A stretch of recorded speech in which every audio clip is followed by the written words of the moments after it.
All right, guys. It's that time. It's Monday night live stream. Got anybody in the house yet? Besides myself.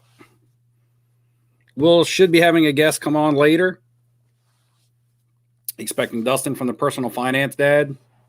I know if you guys watch me, then you guys watch him. Who do we have in the chat? I'm gonna have a little bit of a format tonight, guys. Normally it's just a straight question and answer. We just talk about whatever's in the comments. Tonight I got a little bit of a format, just some notes because there's a couple things I don't want to skip over. Still going to be a lot of question and answers, a lot of your, responding to your comments and things like that. I know there's another premiere going on with another YouTuber, so he's probably getting all the views right now, but that's okay with me because as long as I got my peeps, that's what's important. What's up, Tal? How you doing? Jordan Johnson in the house. Double J, J-E, double F, J-A, double R. Ricardo, what's going on? Derek's watching coin reviews. You've had this question up here for a while, so I'm going to wait to make sure you're here before I talk about it. What's up, Charleston frat boy? See you can make it this week. That's awesome. Miami Mike, MM305, Daniel He, Aubrey Fleming, what's going on? JT Justin Turner, what's up? Dustin from the Personal Finance Ad will be joining me in a little bit. I think I asked him maybe to be on around 10, so he'll be on around 10. But again, it's going to, like I said, it's going to be mostly question answer, responding to your comments. It's not like me and him are just going to talk forever and not pay attention to you guys because you guys are what's important. That's why we do the live stream, so we can interact with everyone, not just have conversation with each other.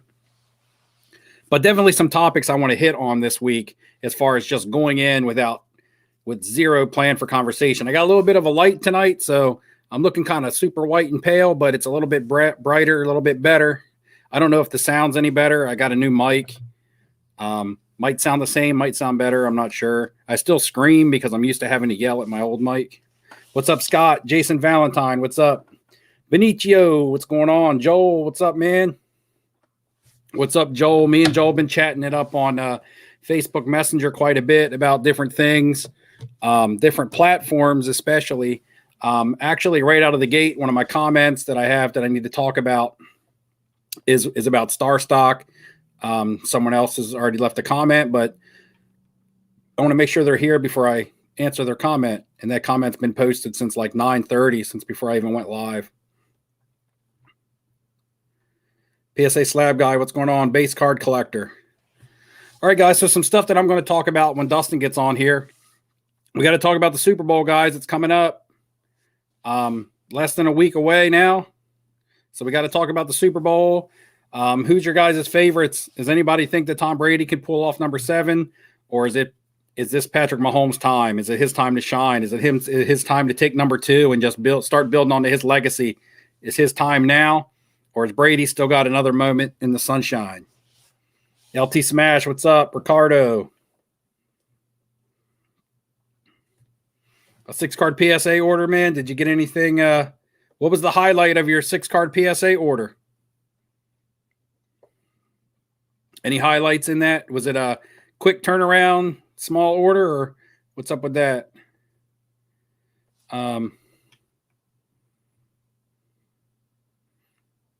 Got one. Said he's still going to go with Brady. Going with Brady to win one. I mean, it's hard to bet against Brady because he's proved everybody wrong in the past. Yeah, Robert, I think Tua is going to stay with the Dolphins. Robert, you won the Jason Tatum card for me. Did it arrive in the mail yet? Yeah, Tua's going to stay in Miami. They're going to build around him. I'm pretty sure that's what's going to happen. Rise of Junk Wax, Barry Bonds tops traded, and Griffey Upper Deck. I mean, the graded stuff isn't really junk wax because it adds rarity to it. If Barry Bonds somehow gets into the Hall of Fame, if they go ahead and give him a free pass, his stuff is going to skyrocket. That's been the only thing holding it back. So, prices on the Griffey Upper Deck are already really too high for someone like me that I want to buy in on. For the price of a Griffey Upper Deck graded, I'd rather buy something else.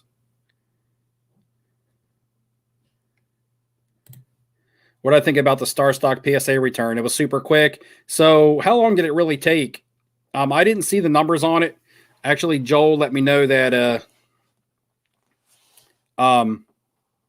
they got like a 40% gem rate. I don't know what the 9 rate was. As long as the 9 rate was pretty high, then that doesn't look too bad on them because they're their Star Stock A is supposed to be, a 9. Let me see if I got a message from Dustin on here. Maybe he's trying to get on and I just don't know how to add him. I've never had a guest on. So he could be trying to get on and I just don't know how to add him on. Got Casey all the way. Yeah, I've had a PSA order in since August, and it's been in the grading phase for, man, and mine was a 20-day turnaround, and it's been in the grading phase for at least 2 months. So I really don't know. How can everyone get upcharged because Jordan, Kobe, LeBron all went up? Do you think that's fair? I'm not sure if they take into account the value of the card when it went in or the value of the card after, 6 months down the line, because some cards went up, but then again, some cards could come down, but they're not going to downcharge you. The thing with me is that if I get upcharged, I'm probably going to be happy because that means my card got a good grade.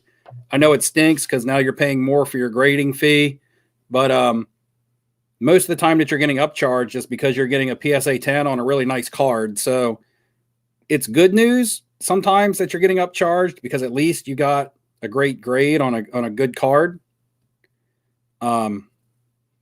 If all my Jordan, Kobe's, and LeBrons that I sent in got upcharged because they got 10s, then I wouldn't be complaining. But I think they should have one set price. Then again, PSA, they do what they want to do because people will pay it. Nobody's going to stop using PSA one day and say, I'm done with PSA, I'm going elsewhere. That's why they're allowed to do and will do whatever they want.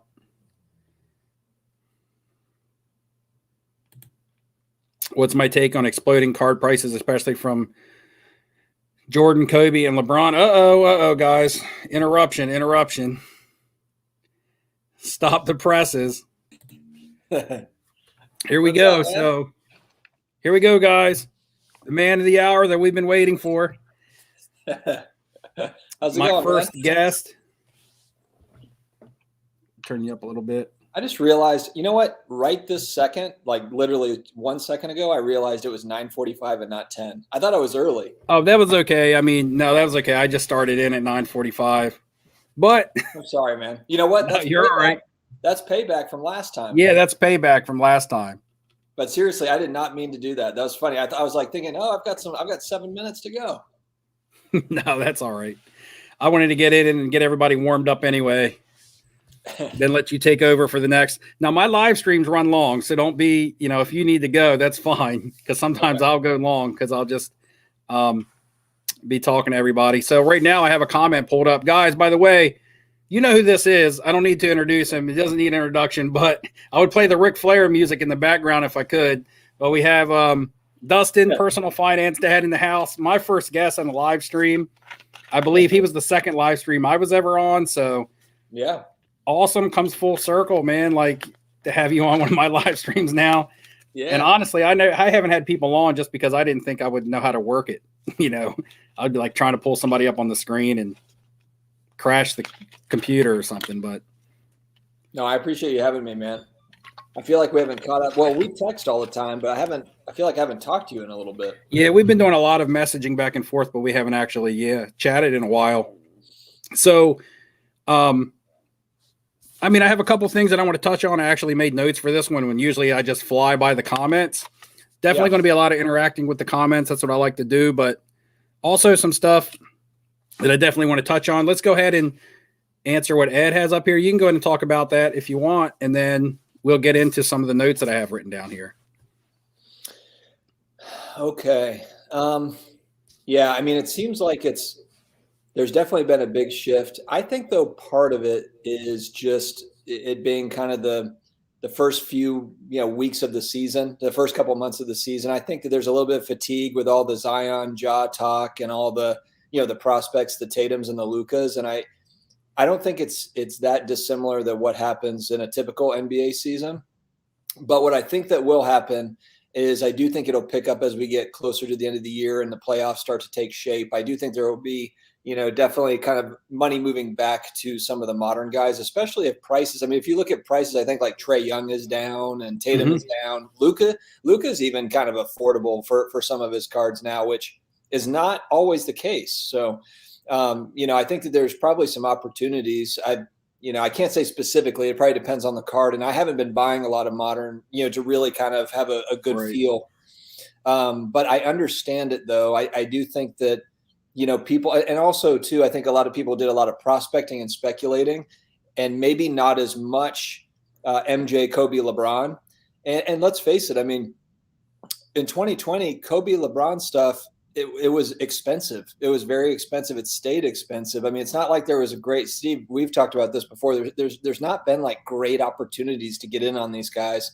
I mean, if you go back to even like March, April time, when Last Dance came on, Jordan stuff went way up. And now that increase looks like child's play compared to like what the increases are now.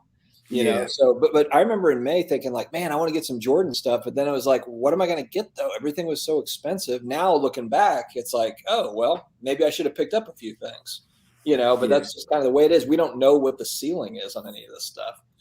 Yeah, all this stuff has been expensive. It's just gotten more expensive. It's not like it's gone from cheap to expensive. It's just gone from expensive to more expensive, or it's gone from expensive to untouchable for some.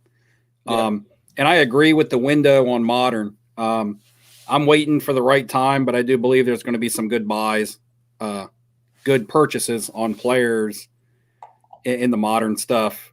That's just, come down, which is expected. When you get a couple weeks into the season and the hype dies off, even when people are playing great, some people have such expectations placed upon them that their prices go through the roof, and it's impossible for them to sustain. But I believe it does present a buying opportunity for some of these guys. And you can see some of these guys panning out, as far as being a little bit longer term, and they're in the, some of the guys that were buy today and flip tomorrow on Star Stock aren't as appealing, but you can see some of the other players really shaping up. Some of the second and third year guys that were question marks. I mean, Zion, he's going to be great, barring injury. You can see it. He's just dominating. The team's not winning, but in my eyes, Zion's just becoming legit. And that's the thing that's really odd is he's actually playing the best ball that he's played as a pro. Yeah, but his cards just haven't really. And his cards are down. He's playing the most consistent and best that he's played, but his cards are down because of the hype dying off a little bit. I'm going to scroll down, guys, and catch up on the comments because they came in hot and heavy. So if we missed a comment, you can always just really put it back up in there. And what we're going to do is we're going to touch on a topic, and then we'll take a break and hit some comments, and then we'll get into the next topic. First thing I want to touch on is just the Super Bowl real quick. Let's talk about it. It's less than a week away. We got to talk about it. The Bucks, the Chiefs. Who do you like? Is there any – personally, for me, I don't really think there's any investment opportunity. I don't like buying any of this stuff going into the Super Bowl, so probably won't talk about that much as far as the market. We could talk about some people who have come down in the market that I think are all already becoming buying opportunities. But who do you like? Who do you like Sunday? I'm a Saints fan, so my heart was shattered, a couple of weeks ago when the Bucks beat the Saints. But yeah, no, I agree. I'm not buying any Tom Brady cards right now or Patrick Mahomes stuff. We've talked about it. I'm just kind of waiting for the offseason to do any of that. I just have this weird feeling that Brady's going to win, and I think that Mahomes at this point in his career is, the better player. I think the Chiefs are a great team. I just have this weird feeling. And honestly, having seen the Bucks play 3 games just against the Saints, the Bucks defense is legit. It's really legit. And I'm not so sure. I think Eric Fisher went down with an Achilles. I think that the Chiefs, I saw some like Twitter or something about the Chiefs O-line being beat up. And that could be really bad news. I mean, that could be the difference in the game. If the Bucks are all over Mahomes, and I get that he can get away and he can scramble out, do some different things, but Shaq Barrett, their front seven for the Bucks is stout. So Yeah. I think that's going to be that war in the trenches is going to be really interesting to watch. Tampa Bay is the more well-rounded team. They have more of a complete team, and to me, it's going to be Patrick Mahomes is going to have to make huge plays, and they're going to need mistakes out of Brady. Brady doesn't really necessarily have to go out and win. The team's good around him. Mahomes, I think, is going to have to go out and win it. So it's a tough call. The Chiefs really manhandled them in the regular season. So, but it's playoff time is always different. Yeah. I really don't have a pick because I know who I would like to see the Chiefs win, but I would probably if I had to pick a team, I think it's hard to bet against Brady. I would probably go with the Bucks. Yeah, I do think though that Reed and Mahomes are going to have a plan for the fact that their line is beat up. Because I mean, they're going to watch the tape and they're going to see that the Bucks are ferocious. I'm sure they'll have them running a bunch of bootlegs. They'll get them out of the pocket. They'll do some different things to. I mean, I just don't see Mahomes just getting beat up all night and then they lose the game and score 7 points. I mean, right. And you're right. I mean, Tyreek Hill is he's like, I mean, just watching that guy play, there's a lot of great receivers in the league, but he is the X factor. I mean, he is the one guy that can just get you on any play. I mean, and he makes something out of nothing. He doesn't need much space. He doesn't need any space. He just kind of like finds these little pockets. And then, of course, if you don't take away him, you got to take away Kelsey. And typically teams can't take away both. Yeah, they can't. That's true. The Chiefs are going to score some points, but it's just which Chiefs defense is going to show up. Because if Tampa can stay on the field and that's the key is keeping Mahomes off the field. If Tampa can stay on the field, have slow drives, score points off those long drives and keep Mahomes off the field and keep those weapons off the field. I don't know. I think it's going to be a good Super Bowl, though, so I'm kind of looking forward to it. It'll finally be a good game. Yeah, the thing that's interesting, though, is like that's not really the Bucs game. Like, yeah, I agree with you. Like the game plan should be like control the clock, like 14 play, 90-yard drives. But that the Bucs don't run the ball and the Chiefs don't run the ball. The Bucs the Bucs throw deep. So it could be one of these like 52 to 48, type deals. Mm-hmm. I hope it is. That'd be fun. All right, so yeah, that's really all I wanted to touch on from the football standpoint. We'll answer a couple comments before we go into next. I want to pull this one because Kevin commented like 3 or 4 different comments on one of my last videos about a lot of investment things I was talking about.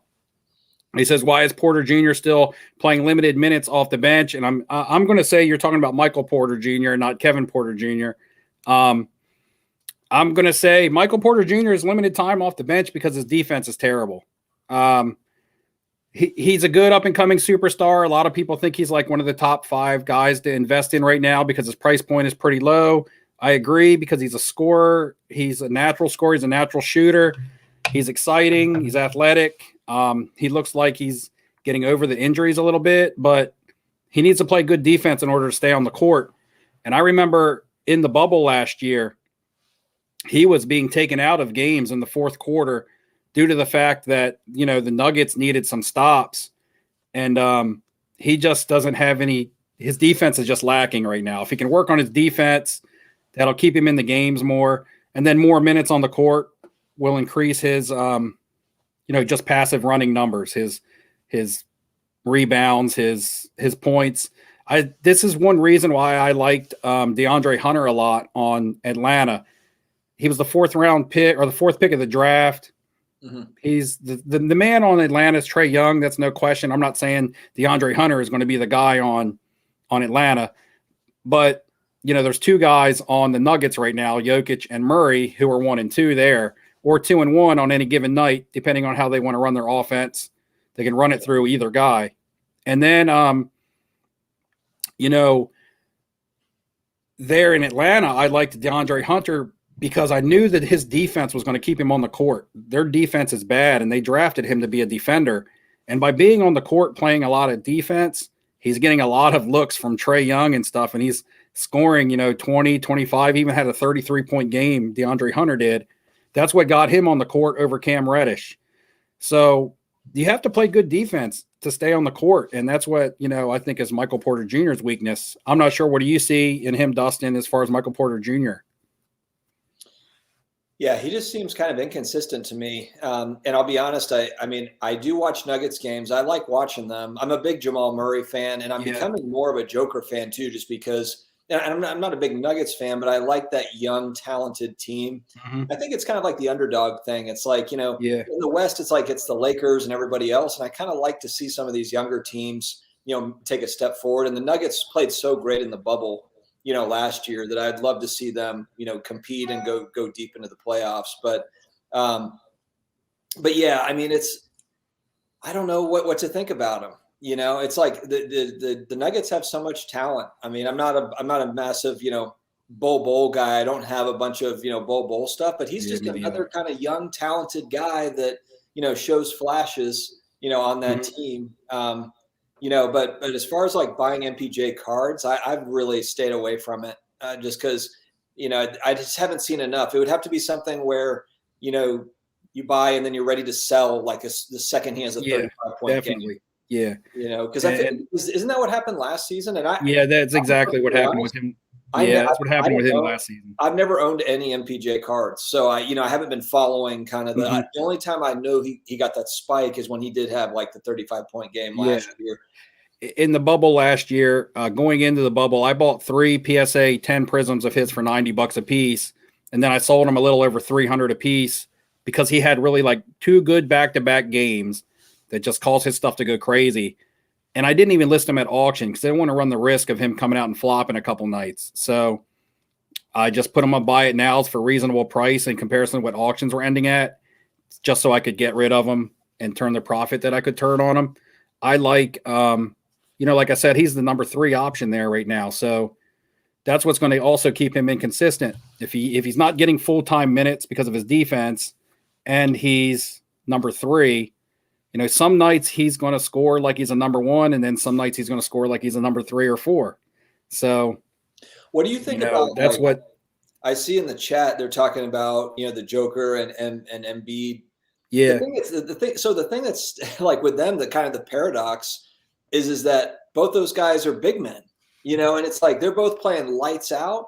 But they're big men, so are they going to get the love? Are they going to get even like Anthony Davis? Anthony Davis doesn't get why aren't his cards more expensive? Like that guy's a beast. He's a top 5 player in the NBA. But like a lot of his stuff is still pretty affordable, which kind of shocks me. Really. And my last flip, grip, or skip video, I did a comparison of 4 players, and most of them were big men. And I was putting up stats, and it was a hidden comparison. To see if people could guess who the players were based on the stats and the value of their PSA 10 prisms. And they were all 4 big men, but they're all 4 big men that I think are awesome. I mean, I included Giannis in there, whether you want to consider him a big man or not. I mean, in my NBA, Giannis is a big man nowadays. Yeah, because of his style of play. I mean, stature, he's a big man, but maybe his style of play, as far as he handles the ball a lot and things like that. But I think that's also another dimension that you get out of like Jokic. That's a dimension you get out of Anthony Davis. Like he can handle the ball like a point guard. But the guy that I threw in there was Joel Embiid, who's another guy that I saw in the comments, because I think he's put himself into MVP talk. And the Sixers are good. Yeah. His play style has expanded this year. He's been used in space. He's not just posting up and playing in the paint. Doc Rivers is utilizing him, more. He's allowing him to handle the ball some. He's shooting more threes, and he's actually shooting 37% for a big man. Is not bad. And he's getting the ball in space. He's not just playing underneath, and it's really brought a lot. I mean, if you look at their numbers right now, what they're averaging, points and rebounds, Embiid is averaging the most out of all 4 of those players. Jokic has the assists, but he's averaging like 28 and 12 right now. So just crazy numbers. How much do you think, like, just going back to the question of kind of the, money flowing to the legends like the Jordan, Kobe, LeBron, Mm-hmm. how much of that do you think is, um, oh shoot, I just lost my thought. Crap. I had it and I lost it. I had like a good little like scenario there and I completely lost it. Um, oh. How much of that do you think is kind of like the massive PSA 10 Jordan sales and like the huge higher end sales where people are Yeah. like, oh, a Jordan rookie is now almost $700,000.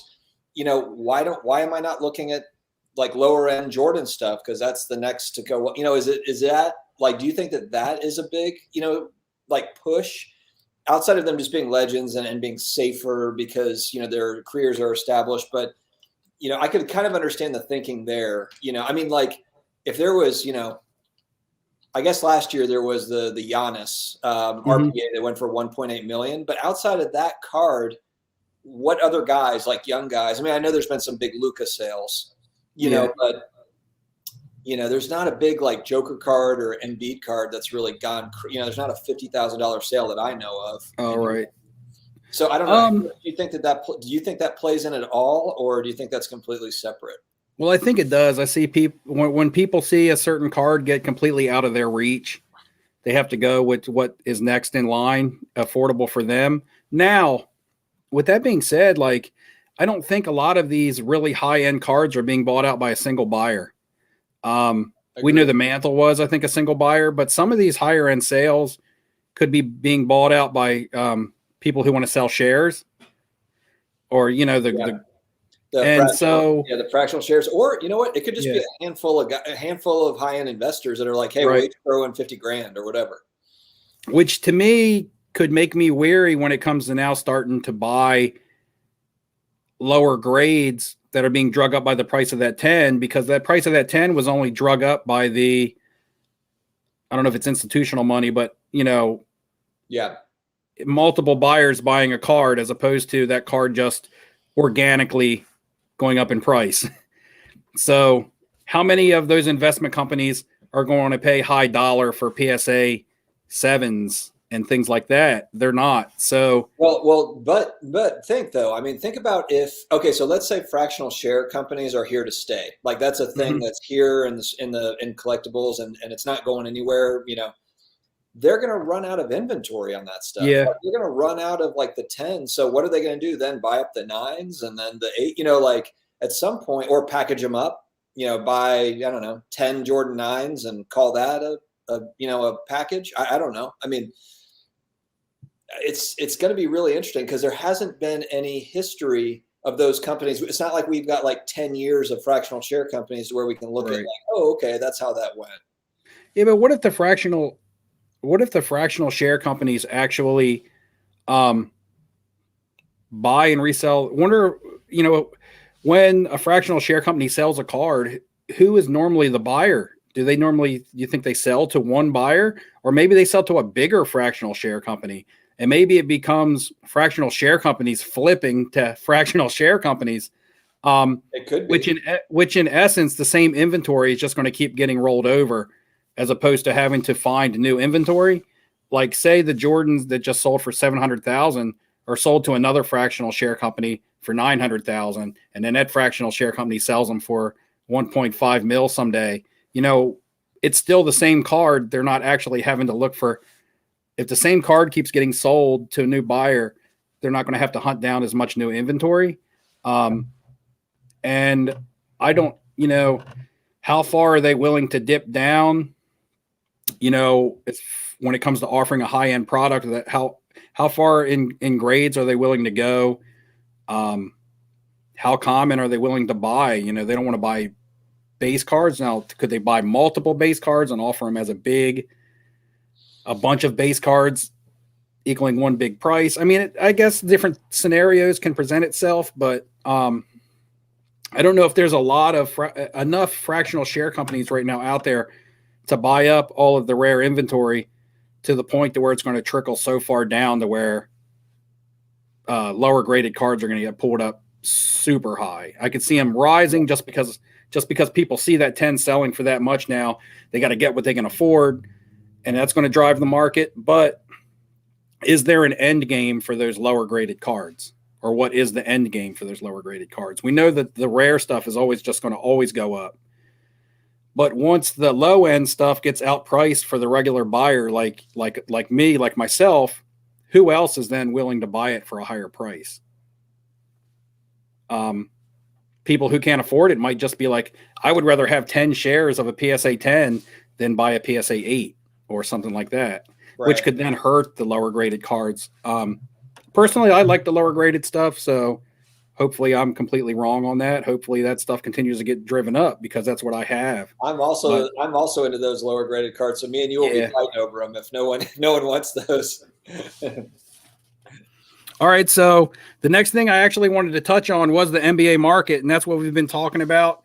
So we'll grab maybe 2 more comments. Do you see any comments that you specifically want to, if you do, just let me know. You know what? I saw some Kyle's talking about Jaylen Brown passing Jason Tatum prices. Why don't you touch on it since you're a Celtics fan? What's kind of your overall thought about Jaylen Brown, Tatum, Marcus Smart cards, any of those guys?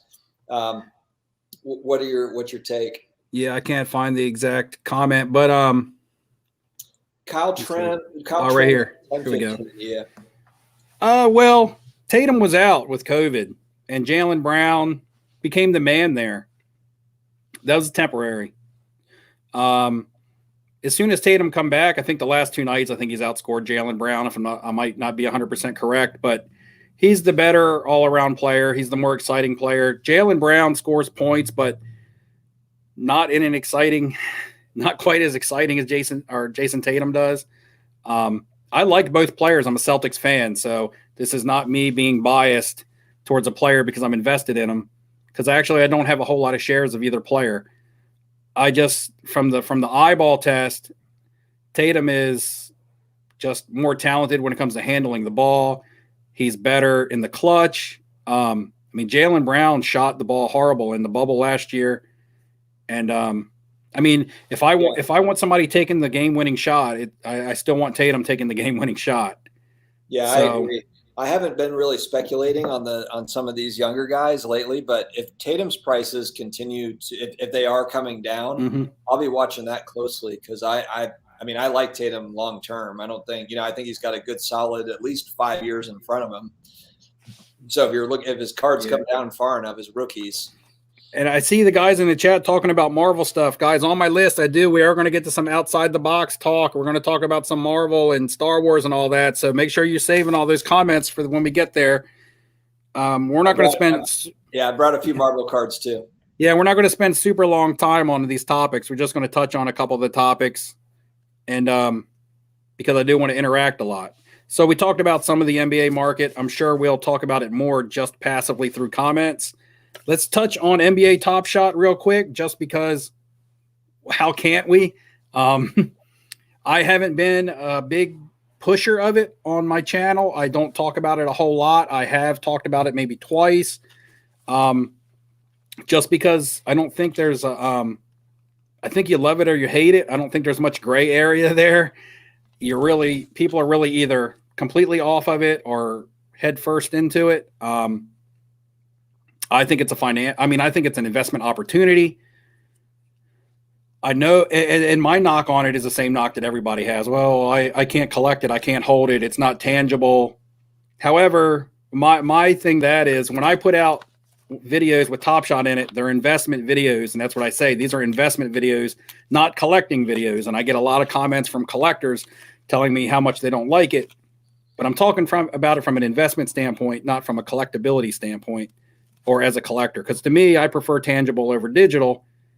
But if I see an opportunity, which I think Topshot is, I'm going to jump on it because it'll allow me to buy more tangible items if I want. Yeah, I got in. I think we both got it. I got in December, like early December in Topshot. So it's kind of one of those things. Unfortunately, I just got in early enough to where stuff was priced low.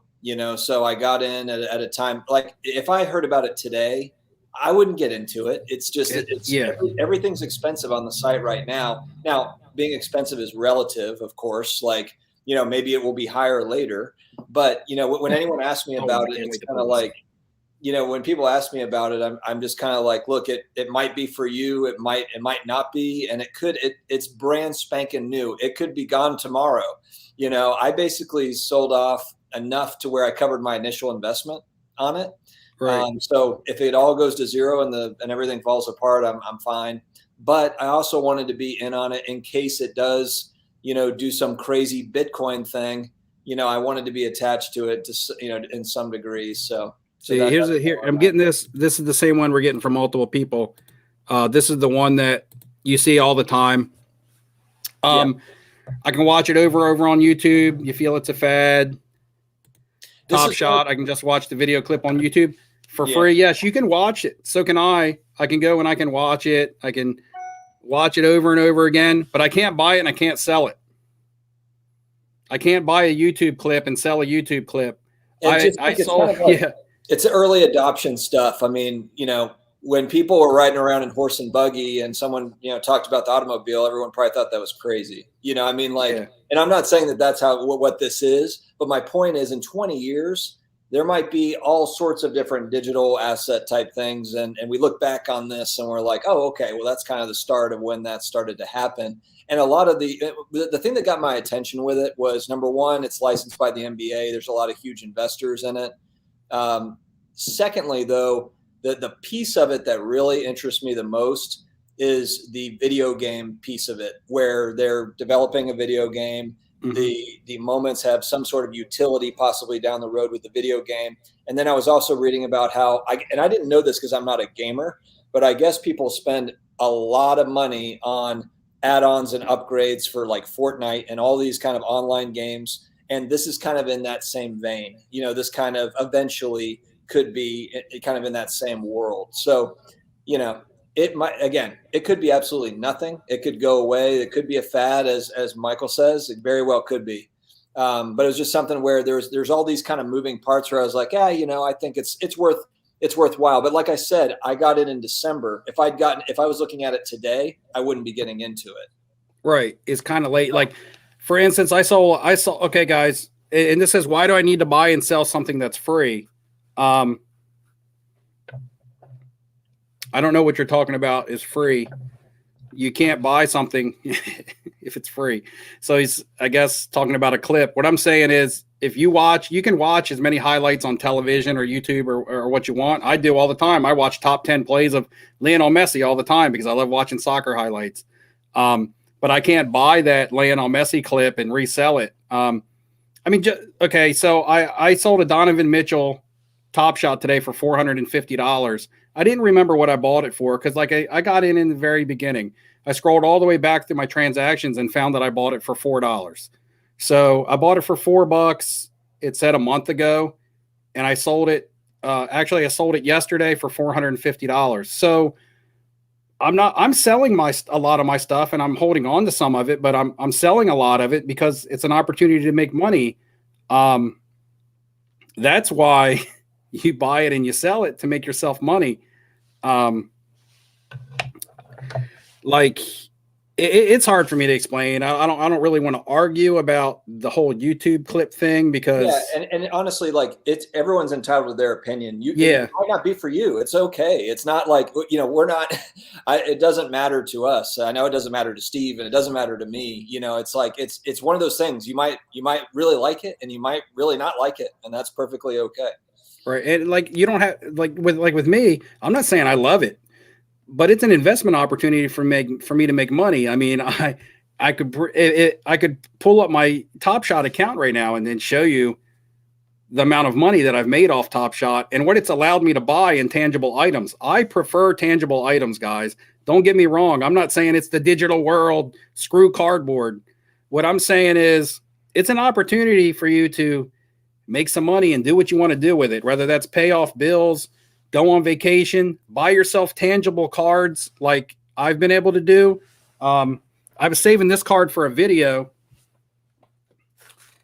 I'm saving a card for a video, but if you're here in the live stream, you'll get to see it now. This is a card that I never thought I would own. Oh, yeah. Congrats on that, Steve. This is a card I never thought I would own. All right. This is a BGS 8 Larry Bird, Magic Johnson rookie card. I wouldn't own this card if it wasn't for selling Topshot. Okay, I sold enough Topshot to make myself enough money to buy this card. I didn't have to come out of my personal funds. I didn't have to come out of my card fund, my flipping fund, anything like that. I sold some Topshot moments and I bought a tangible item. So that's all I'm saying. I'm not saying invest all your money in the Topshot and hold on to it and see what happens in 5 years. I'm saying if you can get in now, or if you would have got in early, you could have made yourself some money, and then you can do what you want to do. You can buy the stuff that you love, but just because you hate something doesn't mean that there's not potential there for you. I just I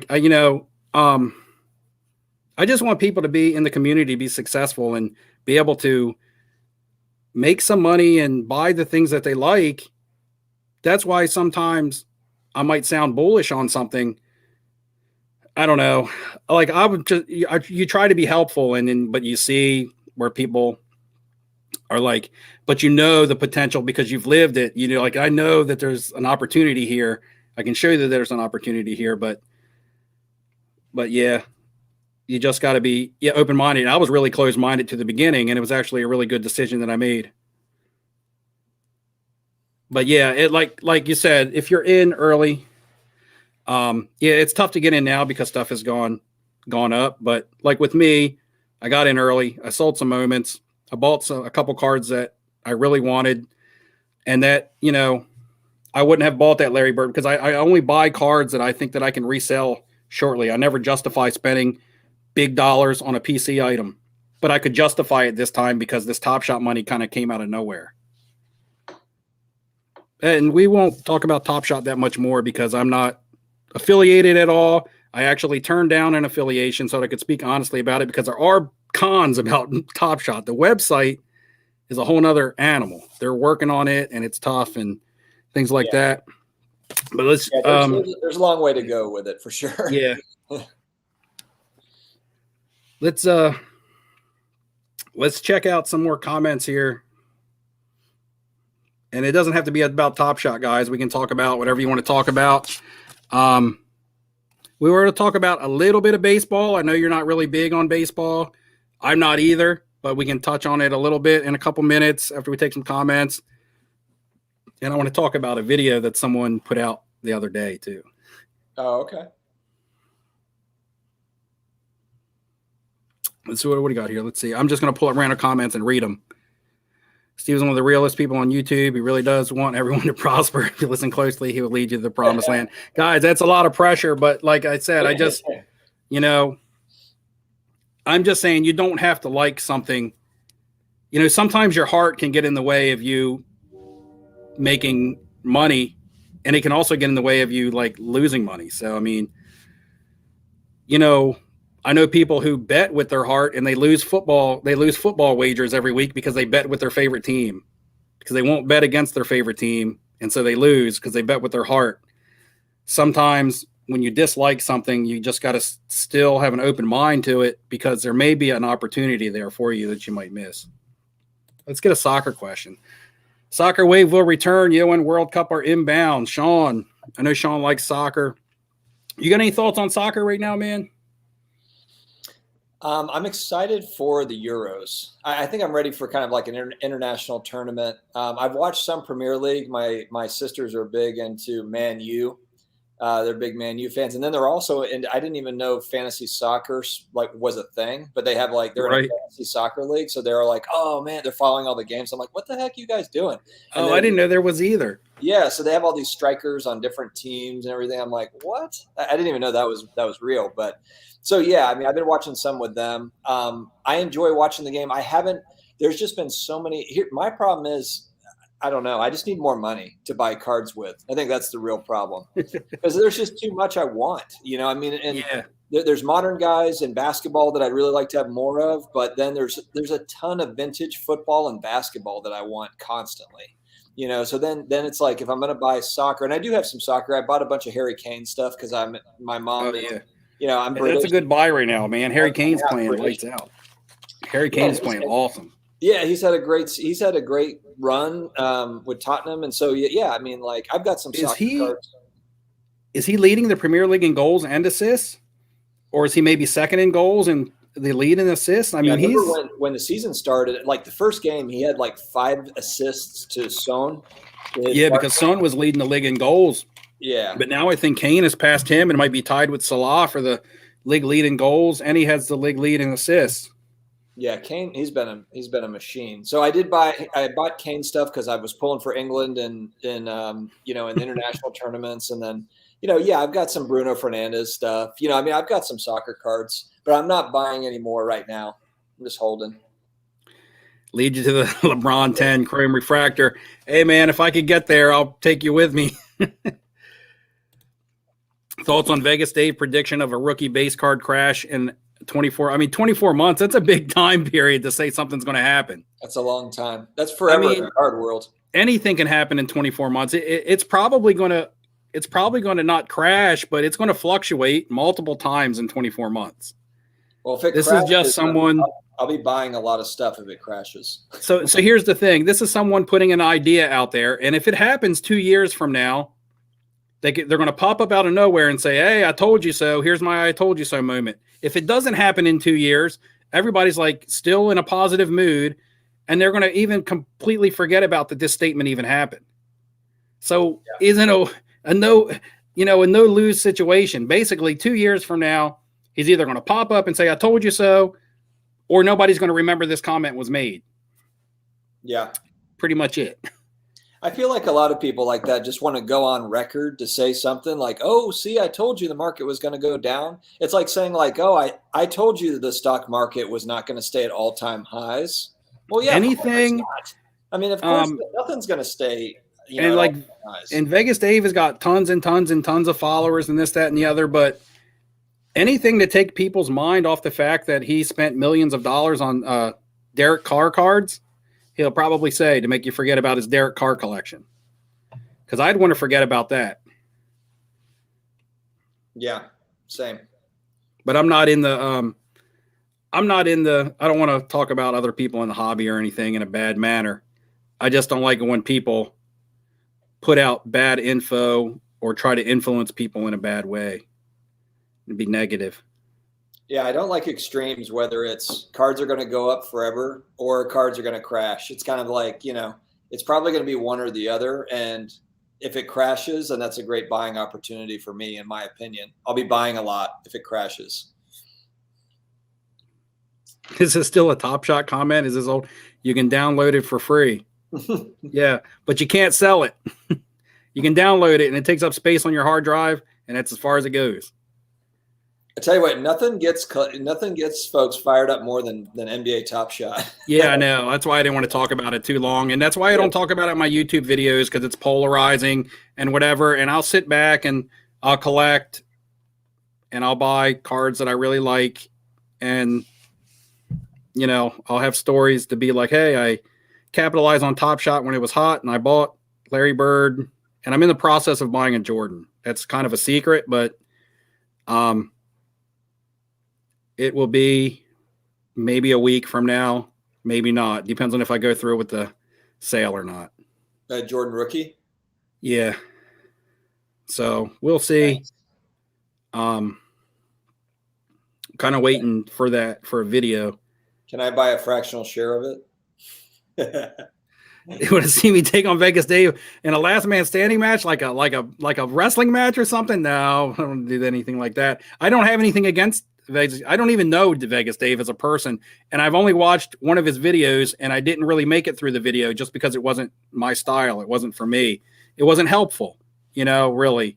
I like the helpful videos. I like Dustin's videos. I like Vegas Fine's videos. I like there's a lot of people out there that I love their videos, and they don't have to have 100,000 subscribers for me to like them and watch them.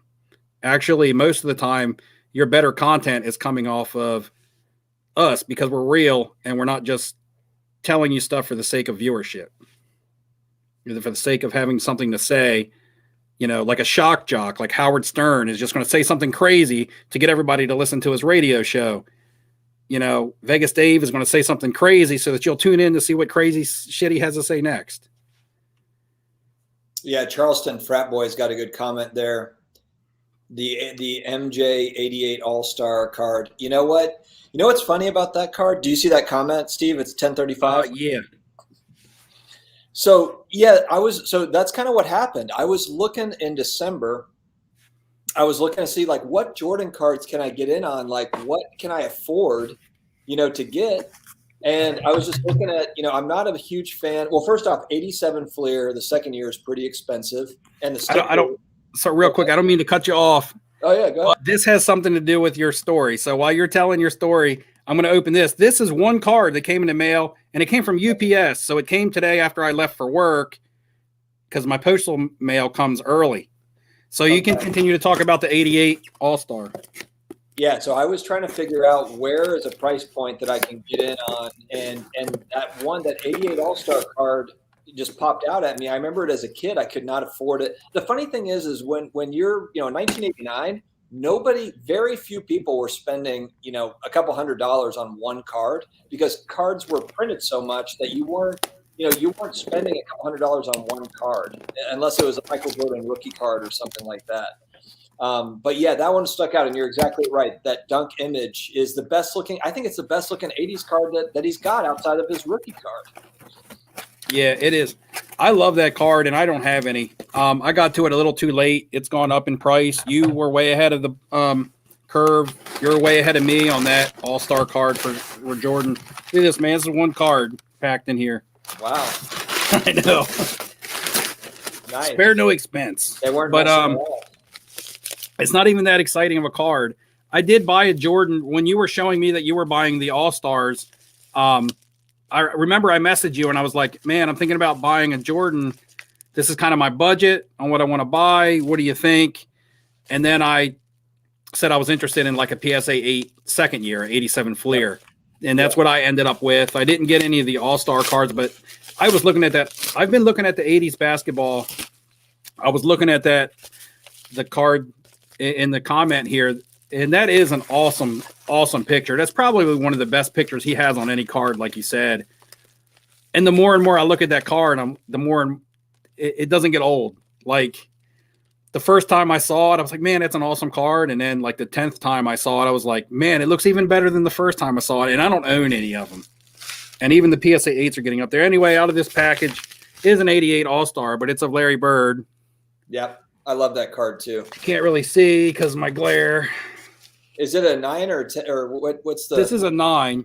Okay, we can't see the label. Yeah, can't see the label. That's a great card. Let me see. Still can't really see it. But this is a 9.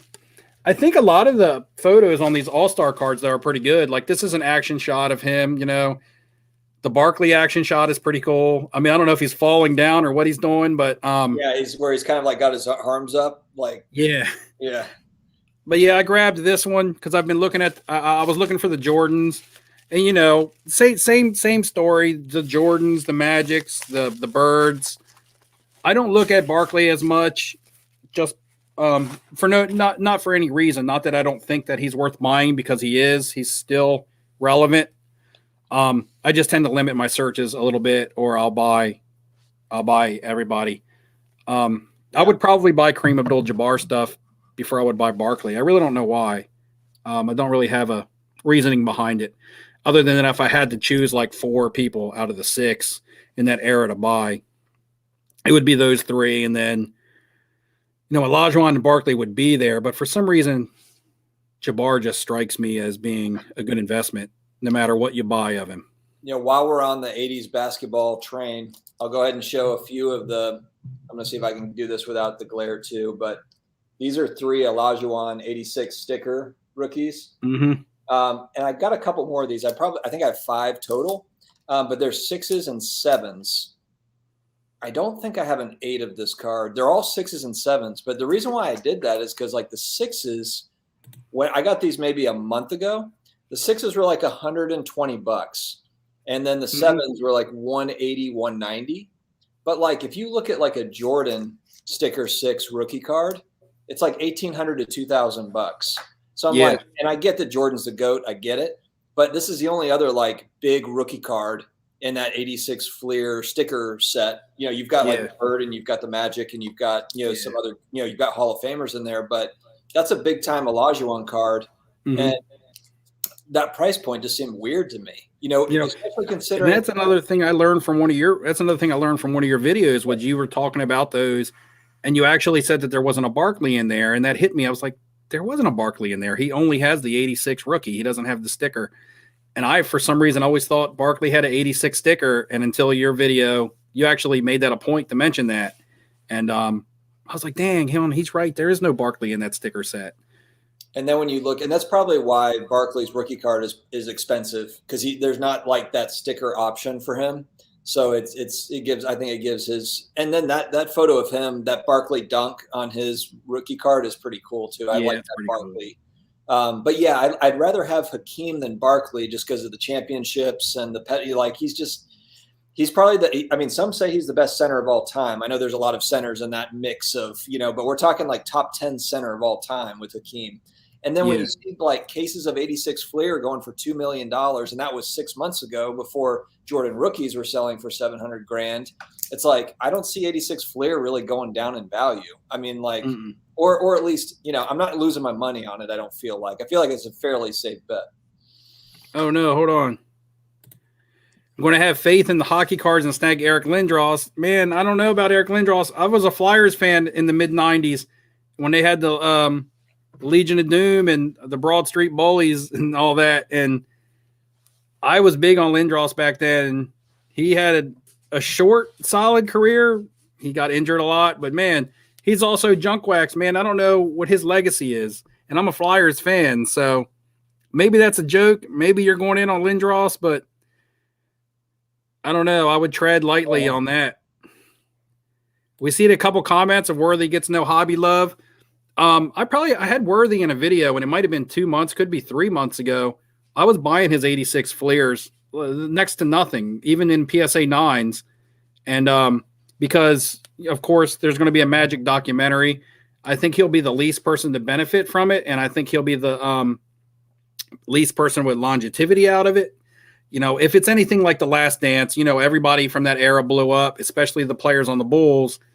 But then not long after, those other players on the Bulls just went back to like being irrelevant almost. Even Rodman did to an extent. And I look how that could be, how Worthy could be, where you might have a opportunity to sell in a short window.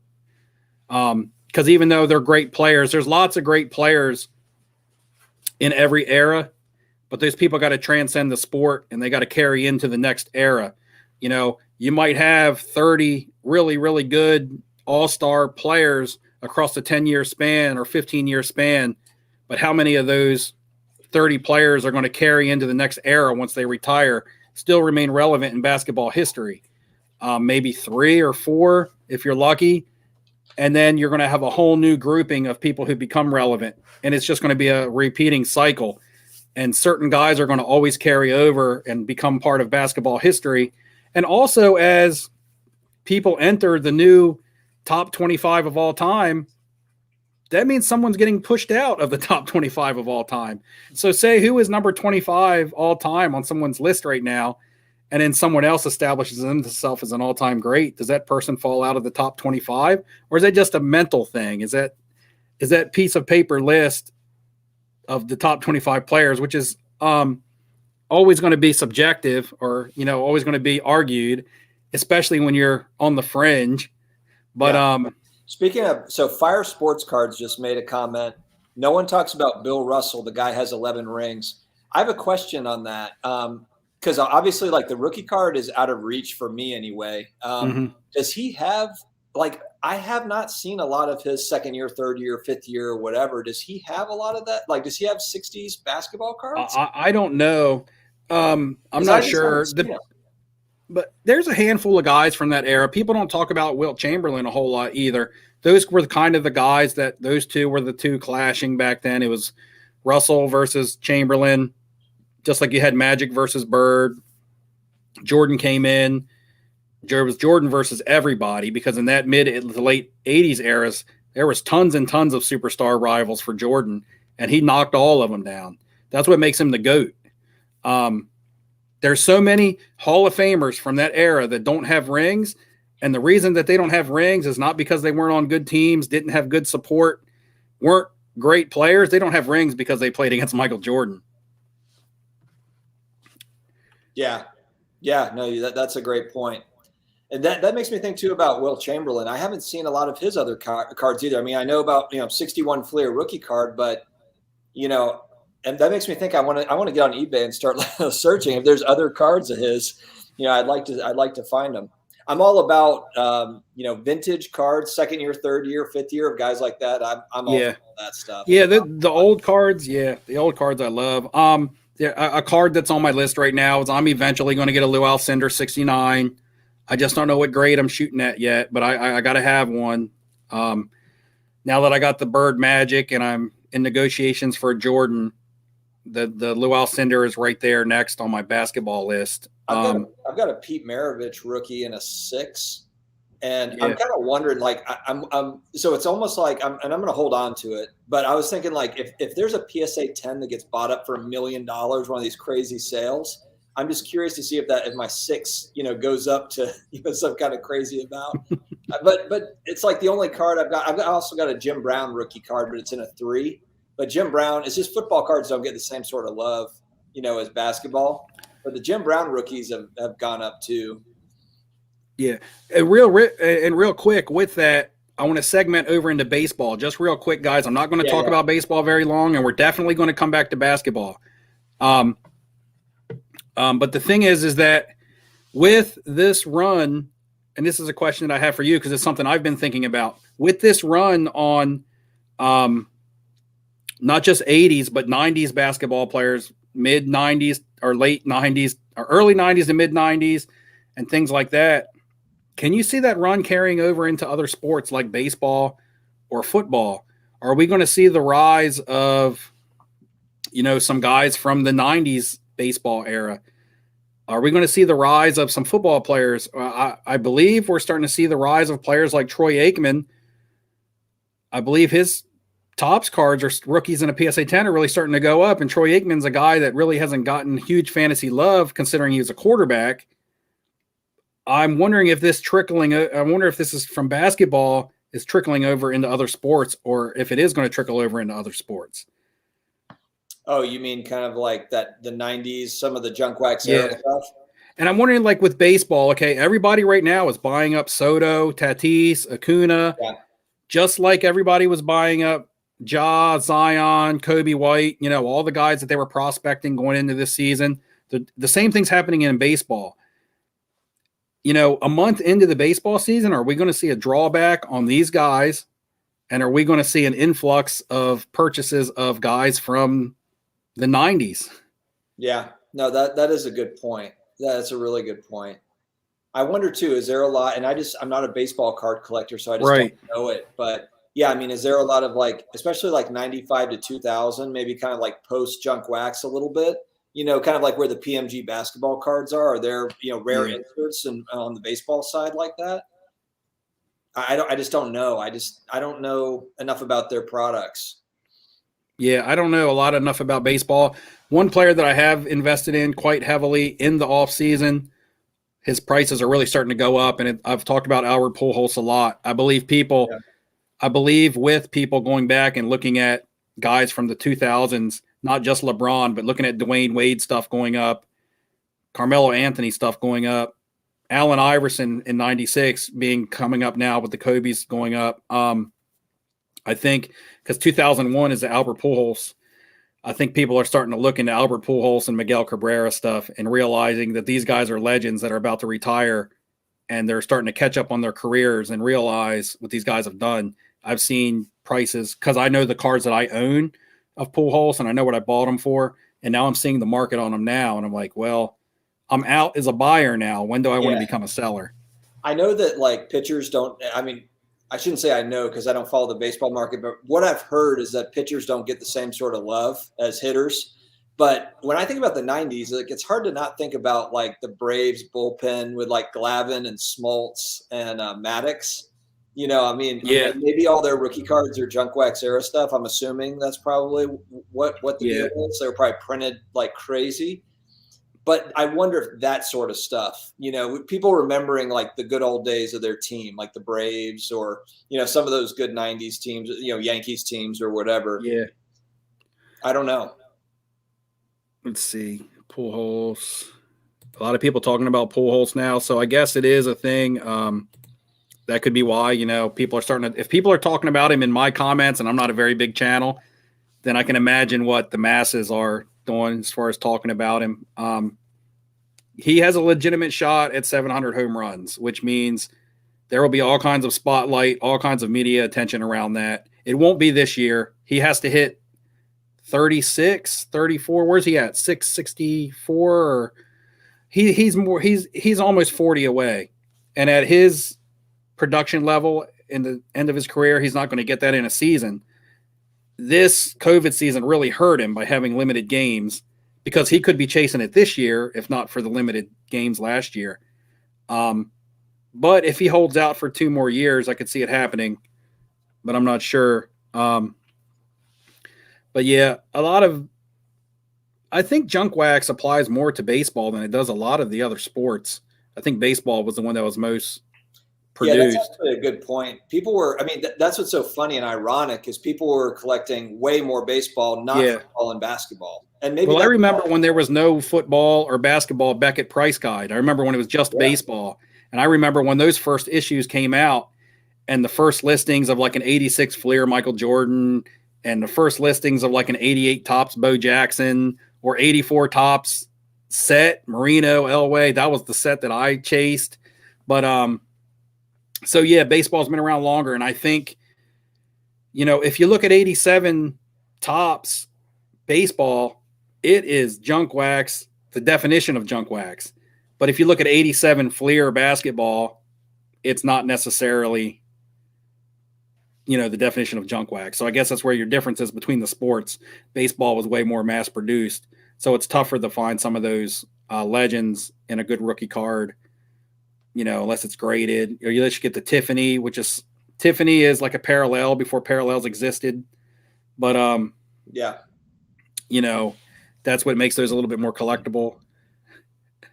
88 Topps is the GOAT of junk wax. Yeah, I remember the 88 Topps. I think I remember when 88 Topps was out, the cards to chase were like Chris Sabo and like Walt Weiss, if anybody remembers those guys. I remember trying to, Juan Gonzalez for the Rangers. Oh, yeah, that was in like 1990. Yeah. That was like the second year Upper Deck produced cards. I remember the first year Leaf produced in 1990. Well, Leaf was always a spinoff of Don Russ, kind of like Opeachy and Topps, where it was the exact same card but just had a different label on it. I think it was a Canadian print was the Leaf, and the U.S. print was Don Russ, and like Opeachy print was Canadian for Topps, and Topps was the U.S. print. But Leaf then actually became its own product in 1990, and there were some good rookies in there. Like Frank Thomas is like the chase card out of that now. It used to be Sosa, but then, how his stuff crashed with the steroid scandal and all that. Yeah. 86 Don Russ is the GOAT of junk wax. I remember the 86 Don Russ Jose Canseco being the card that everybody in the neighborhood wanted. And then I remember one of my friend's parents bought it for him for $100, and it was actually in a frame hanging on his bedroom wall, like art. But nothing that has nothing on my Dan Marino picture. I'll tell you that.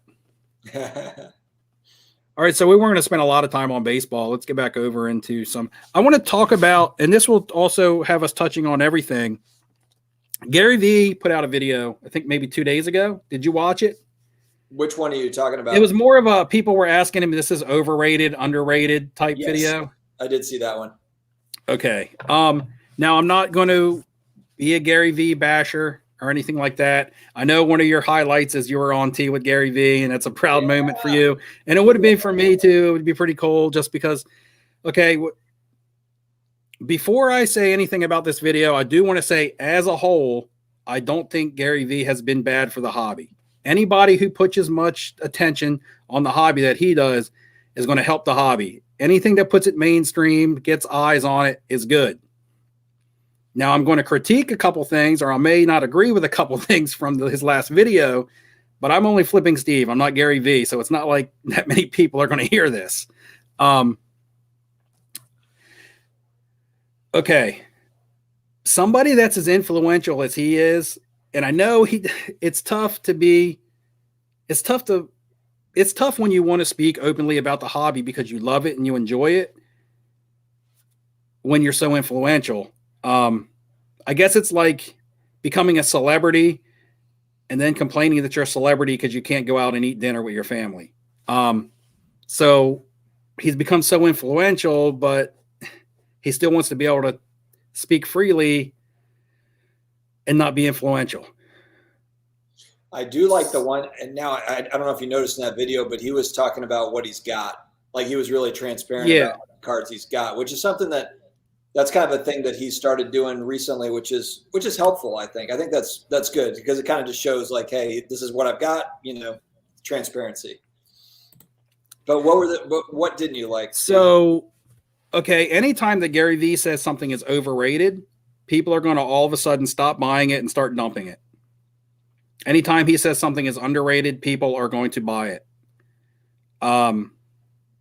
Without any research behind it, without him giving any justification, they're just going to do it.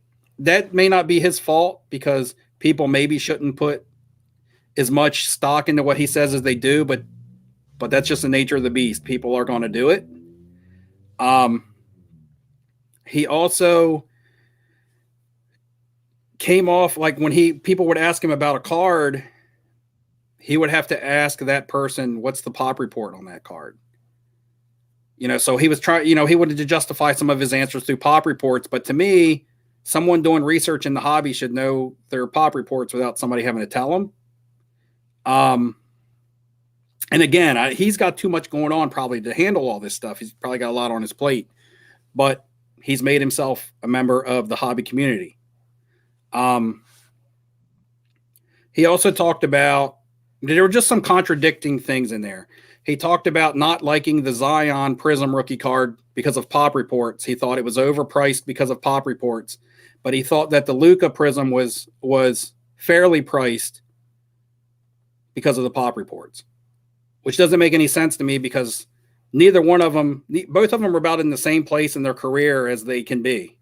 They're both playing good basketball. Neither one of them have done anything in the playoffs. Both of them have had injuries. Both of them have gigantic pop reports on their Prism rookies. Both of them have a ton probably still at PSA. So to say one of them is overpriced when it's only half the value of the other one or a third of the value of the other one, so he said the Zion was overpriced at like $600 or $700, but the Luka was fairly priced at $1,600, and his justification was pop reports. But the pop reports are the same, and they both have the same track record in my eyes. To me, I thought that was a contradictory statement. And then he come out and said that I own 100 or so of these Lukas. To me, that tells me that was a biased opinion. He owns them, so he doesn't want to say that they're overvalued or overrated. If I own 110 or 120 of a card, I'm not going to want to say that it's overrated either, because then that's going to make it be like, dang, I've got 100 of these and they're not worth what I wish that they were worth. Yeah. And I know with him, it's not money. He's got money, but to me, it just seemed like, Yeah, I think that he comes from a good place. I know what you're saying. Like maybe things could be worded differently, or maybe right. He could have set it up differently, but I don't think that he's really doing much selling, so now maybe down the line he will, maybe he'll sell down the road or whatever. But I think that it's kind of like, it's what you said earlier. Just, he really likes, he was into cards when like we were into cards as kids too. Like we're all about the same age. So I think it's tough for him to not, talk cards, and he's trying to figure out the best way to go about doing it without it being a negative, on the hobby or whatever. So but yeah, no, I hear you. I mean, he has a huge audience for sure, but I think, like this comment here says it means he likes Luka. Nothing to read into, in my opinion. But the question was, do you like Luka or not like Luka? The question was, do you think that his Prism rookie card is overrated or underrated? At this point, you're talking about a card. You're not talking about a player. Okay, so he could have said, I think Luka Doncic is a great player. I love him. I wear his jerseys. I'm a Mavericks fan. Okay, that's different than saying his PSA 10 Prism is fairly priced. It's completely different. It's apples and oranges. So this comment here, Oh, Brad popped in. Yeah, glad. Yeah, it's doing your research. It's on you. Yeah, I get that. That's why I made the statement. If I was watching Brad and just doing everything Brad said, where would we be? Yeah, right. But I mean, that's why I said, and like I said, I don't want this to be, like I said, this isn't a Gary V bashing. I'm just talking about the video and some of the takes I got out of it, some of the good, some of the bad. But he talked about investing in, vintage basketball and things that we're doing right now, which is good, which is what we're doing and we like and we agree with. But on the other hand, he was like, I don't know about buying guys like Jason Tatum and Donovan Mitchell because they may not be top 12 basketball players of all time. Right. So I was like, he has been really consistent talking about just being careful with prospecting and speculation on the new guys. So I think he's really trying to drive that home, with be careful, kind of speculate on new guys, balance it out with vintage or whatever. I've seen that quite a bit from him. Yeah. I mean, he said Tatum is going to have to win a title or be like a top 20 basketball player of all time to be relevant. But then a couple minutes either before that or after that, he was talking about buying our values of Allen Iverson and Carmelo Anthony being undervalued. So to me, that didn't make sense again. It was like, okay, Allen Iverson is not a top 20 player of all time and he's never won a title. But you're telling me Tatum has to win a title or be a top 20 player of all time to be relevant. So I just felt like some of it wasn't very well thought out and the questions were thrown at him and he was answering them. Yeah, I hear you. And contradicting himself a little bit. And I don't know. I just was like, if people are watching this for advice, they're going to be confused. I watched it. I mean, don't get me wrong. But there was some other stuff in there too. And I'm not going to talk about the video all night because, again, I'm not against Gary V. I think he's good for the hobby. Just be careful because he's very influential. And we all know that, let's be honest, if he said SGC is the best grading company in the world, all of a sudden SGC slabs would shoot up on eBay. So he's that influential to where he can flash a card and everybody will buy it, which means if he talks about something being overrated, people are going to dump it. He talked about Tyler Hero being overrated. I could probably go to Tyler Hero listings today and see where they've probably dropped 30%.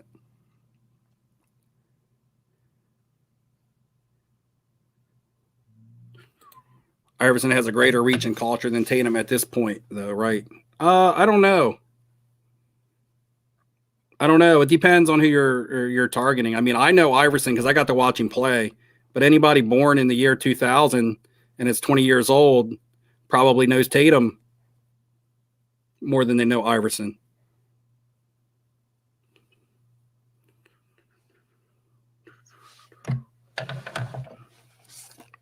All right, let's Steve, any outside the box stuff.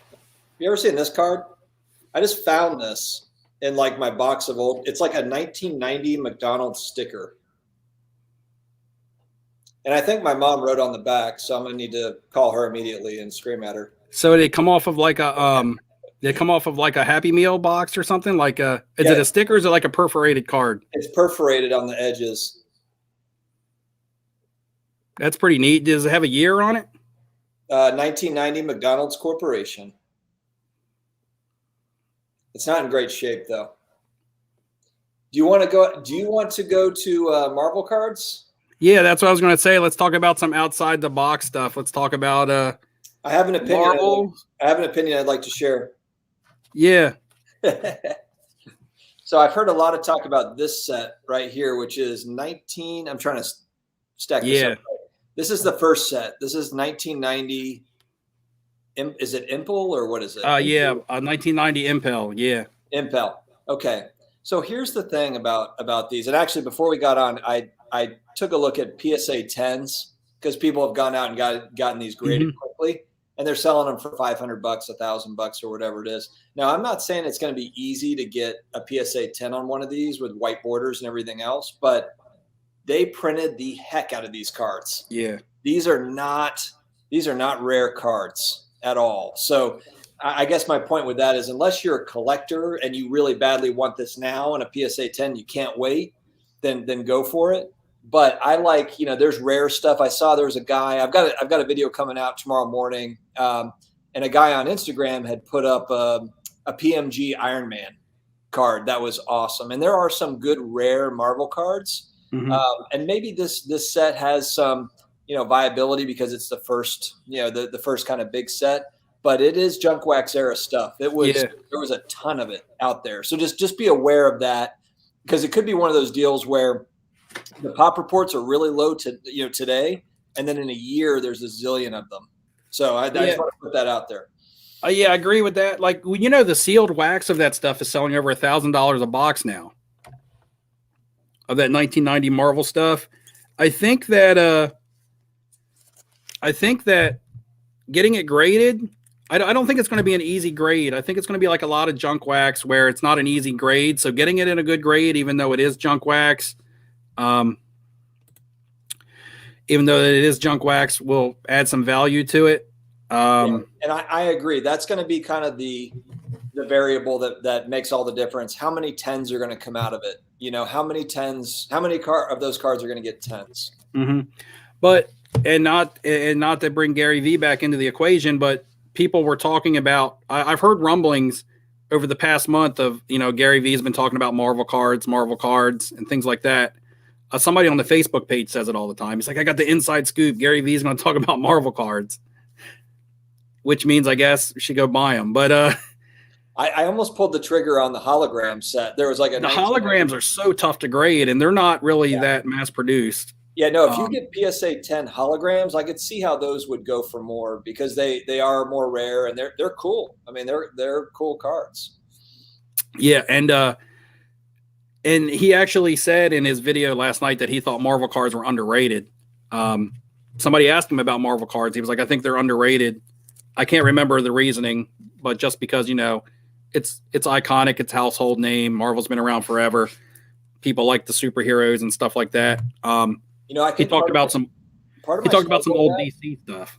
Yeah, part of my struggle with that too, Steve, I think, is because I also have collected the graded comic books. Oh, yeah. For me, I'm kind of like, well, do I want this card that I know was really printed like crazy, or do I want to go get like first appearance of Sabretooth, in a CGC 9.0 or whatever it is? It's like if you're going like that comic book side, and you're a believer in all that stuff. Not to say the cards aren't viable, because there's probably some really awesome ones. I know that there are some rare stuff, but you already have an established comic book market where you've already got graded comics. You already know, unless you don't want to deal with the bulkiness of a comic, and I get that, but that's where my head goes with it. It's like, if I'm going to spend big money, like, why wouldn't I just get the first appearance, Stan Lee X-Men, from the 60s or whatever. Yeah. So last week, maybe a week and a half, maybe 2 weeks ago now, I went into a comic book shop, and I haven't been in one of those since I was in high school, when I collected, I guess, what could be considered junk wax era. What would you call junk wax for comic books? That early, the mid 90s, it seemed like not just cards, but comics as well. I guess because there was just a big influx in collecting in those times, and it's come full circle now. But I went into comic, but I felt completely lost. I saw all the issues of different things and things on the shelves. I saw some graded issues of items, and I had no idea what had value, what was investable, or anything like that. It was fun to look around. I'm going back tomorrow because there's also a card store right next to it, which I completely overlooked. There's like actually an LCS that I didn't even know existed about 45 minutes from here.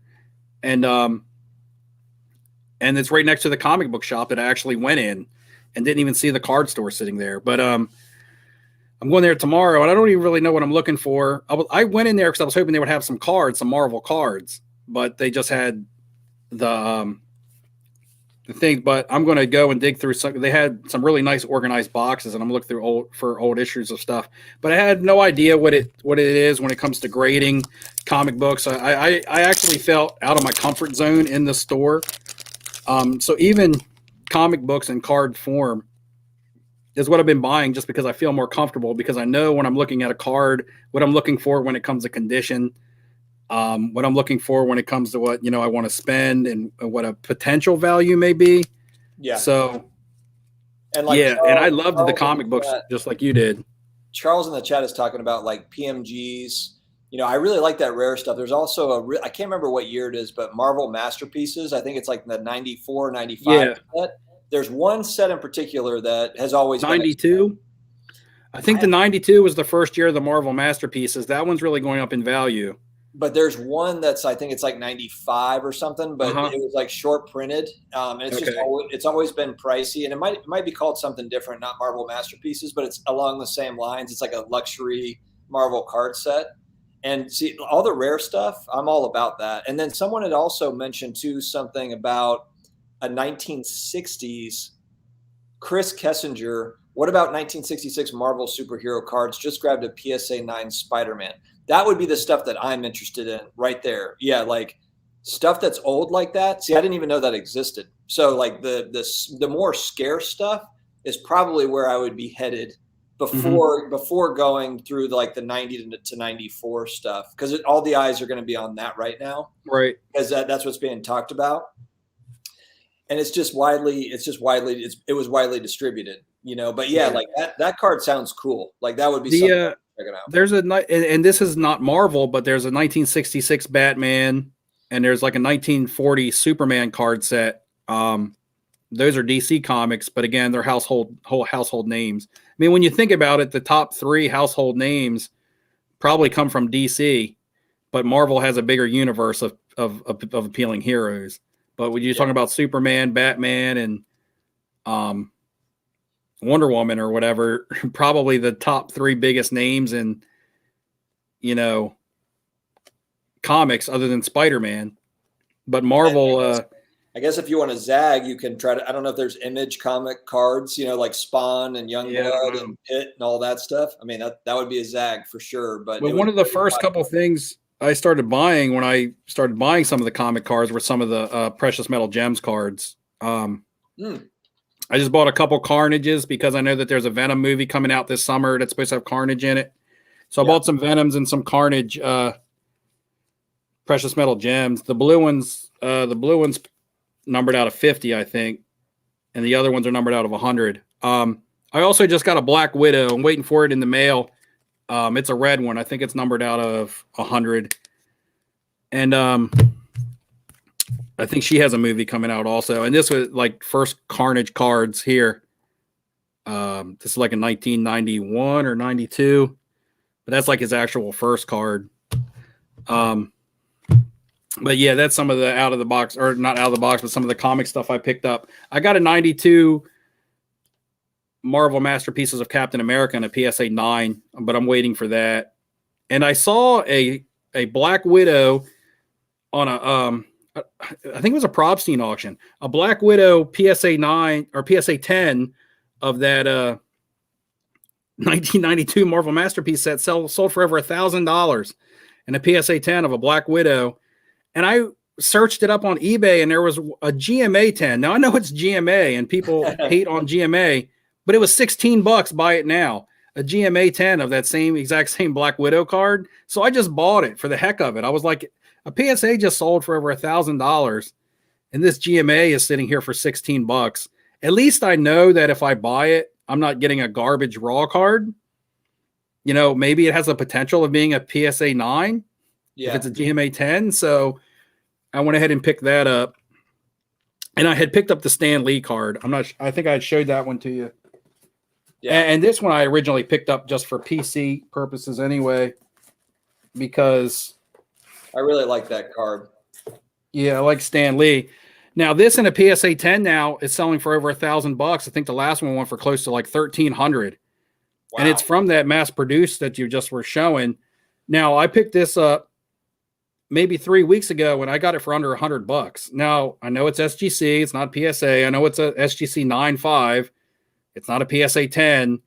But when I see a PSA 10 selling for about $1,300, the last sale, What'd I think you pay for that? under $100. Yeah, that's bargain shopping. So I feel like that was a bargain. Yeah. Now I'm like, that was a bargain. And it looks cool. I like the black. It looks more like a frame. And this was a card that I never bought with the intentions of it being an investment. Just like my Tony Hawk card. I never bought that card with the thinking it was an investment. I was like, I want that card because I love comic books and Stan Lee. And now it's becoming collectible and people are starting to invest in them. Yeah. Yeah, I mean, there is a good Which is point crazy. about they're tough to get in. I mean, a lot of them are just. I mean, look, I've got some here. I mean, these aren't. I don't have any 10s over here. I mean, like, and I think a lot of people threw them away, or So even though that they mass produced them, I don't think you're going to get a lot of ones in great shape like that. Look, here's the thing: go out and buy GMA slabs now because they're about to blow up. I'll put this comment up here. They're about to go viral. GMA. Brad better get some kickbacks from GMA for this. That would be hilarious. We've all been we're going on GMA talking trash, and then they just like overtake PSA. I think GMA, and I have nothing submitted to GMA, and I don't really own any GMA cards.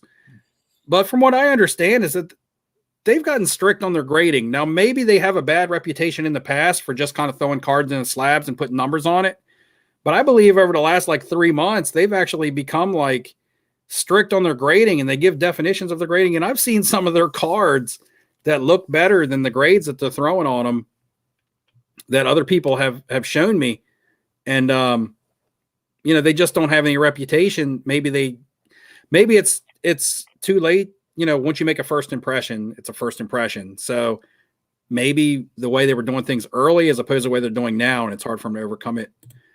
My hot take real quick to end that, Marvel, is I'm just going to say, I think that a lot of people for the 90, 91, Marvel cards, here's what I think is going to happen. I think that you're going to see a lot of graded cards come out. I think people are going to overpay for them. And then, down it's going to be kind of a little wave where, you see a lot of that kind of the base Marvel cards that people are paying a lot of money for to get a 9 or a 10. I don't think it's gonna hold long term though. I do think though, if you have rare Marvel stuff, like Charles was talking about PMGs, if you've got nice holograms, that's different. But that base set stuff, I think that's going to be I think that's kind of the next thing for guys to go, guys and gals to grade those real quick, make some quick money, and then that's it. I really don't think those are going to be $1,000 cards in a couple of years. Yeah, what I want to do, I want to grade the ones that I like. I bought the precious metal gems because they were a really decent price. I literally bought. Yeah. Yeah, I literally bought the Carnage PMG for this was $12. That's great. If you look for it on eBay now in a raw state, it's $300. Wow. Just because of the little bit of hype behind them now. But there's some scarcity with those. Yeah, I mean, well, when you think of basketball and you think of PMGs, you think, my gosh, that's money right there. So, yeah, in the comic books, it could be the same thing, and it's cool looking. And this is a card I would rather have slabbed, and I don't care. Again, it's a card that I don't care if I'm ever stuck with it. It's neat. I don't know if I showed you this, but I showed this on the last live stream. And I researched this and I kind of found this card out of nowhere again. And it's a Garbage Pail Kid, but it's not, so here it is and I'll explain what it is. So it's Smiling Stan. So it's Stan Lee on a Garbage Pail Kid card, but it was only issued. Stan Lee. Cool. Yeah. So it's Stan Lee. It says Smiling Stan.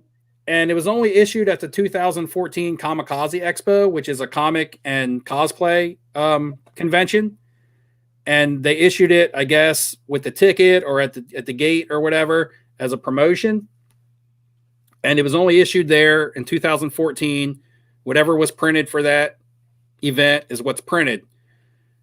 So I stumbled upon this and just thought it was cool. I was like, it's got the Garbage Pail Kids market. it's got the Marvel market, and it's also got iconic American figure market.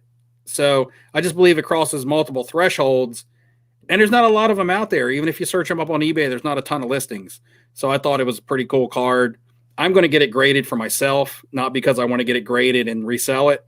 I just want to have a PSA slab thrown on it and throw it with my other Stan Lee card just because of the novelty behind it. Yeah. Yeah, that's awesome. I collected Garbage Pail Kids when I was young, but I didn't save any of them. They were all messed up, the ones that I had. Yeah, that was a couple years before me. I think they were big in what, 85 to 86. Like there was like a 2-year, 85 to the end of 86, like 18 months where they went nuts. And then they kind of phased out a little bit. Here's a little comment about GMA. Every GMA card I sent for crossover to BGS or PSA or SGC all came back 8.5 or worse. I'm wondering are you sending them slab or are you cracking them and resending them? I'm not really sure. Because I would definitely evaluate a card myself. If I bought a GMA card, I wouldn't just assume, okay, it's a GMA 10. All I got to do is crack it and send it to another grading company. I'm still going to evaluate that myself. And usually I don't evaluate much stuff that falls below a 9. I'm really strict on my own cards. There was a comment up here about the 1977 Star Wars. Here it is. 1977 Star Wars. So Topps cards or comics? I've got cards. I've got the Star Wars #1 comic book that's from 1977. I think it's a CGC 9.2, maybe. It was. I got it maybe for like $175. This was a couple years ago, so I have no idea where it's at now. I haven't been paying attention, but that was a hold for me. So how does that in comic books, a 9.2 for a comic book from that year, that old, how does that hold up in a grade? What would you compare 9.2 to in a grade in a card? It's really tricky because it literally goes 8.5, 9.0, 9.2, 9.4, 9.6, 9.8.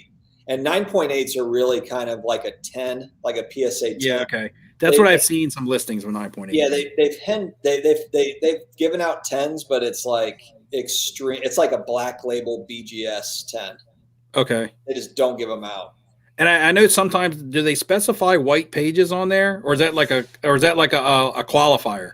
Sometimes they do, but if it's not white pages, it doesn't decrease the value. There are some collectors that prefer like white pages. Maybe they'll pay a little bit of a premium for white pages, but it's not like a qualifier to where it knocks it down a couple grades or anything like that.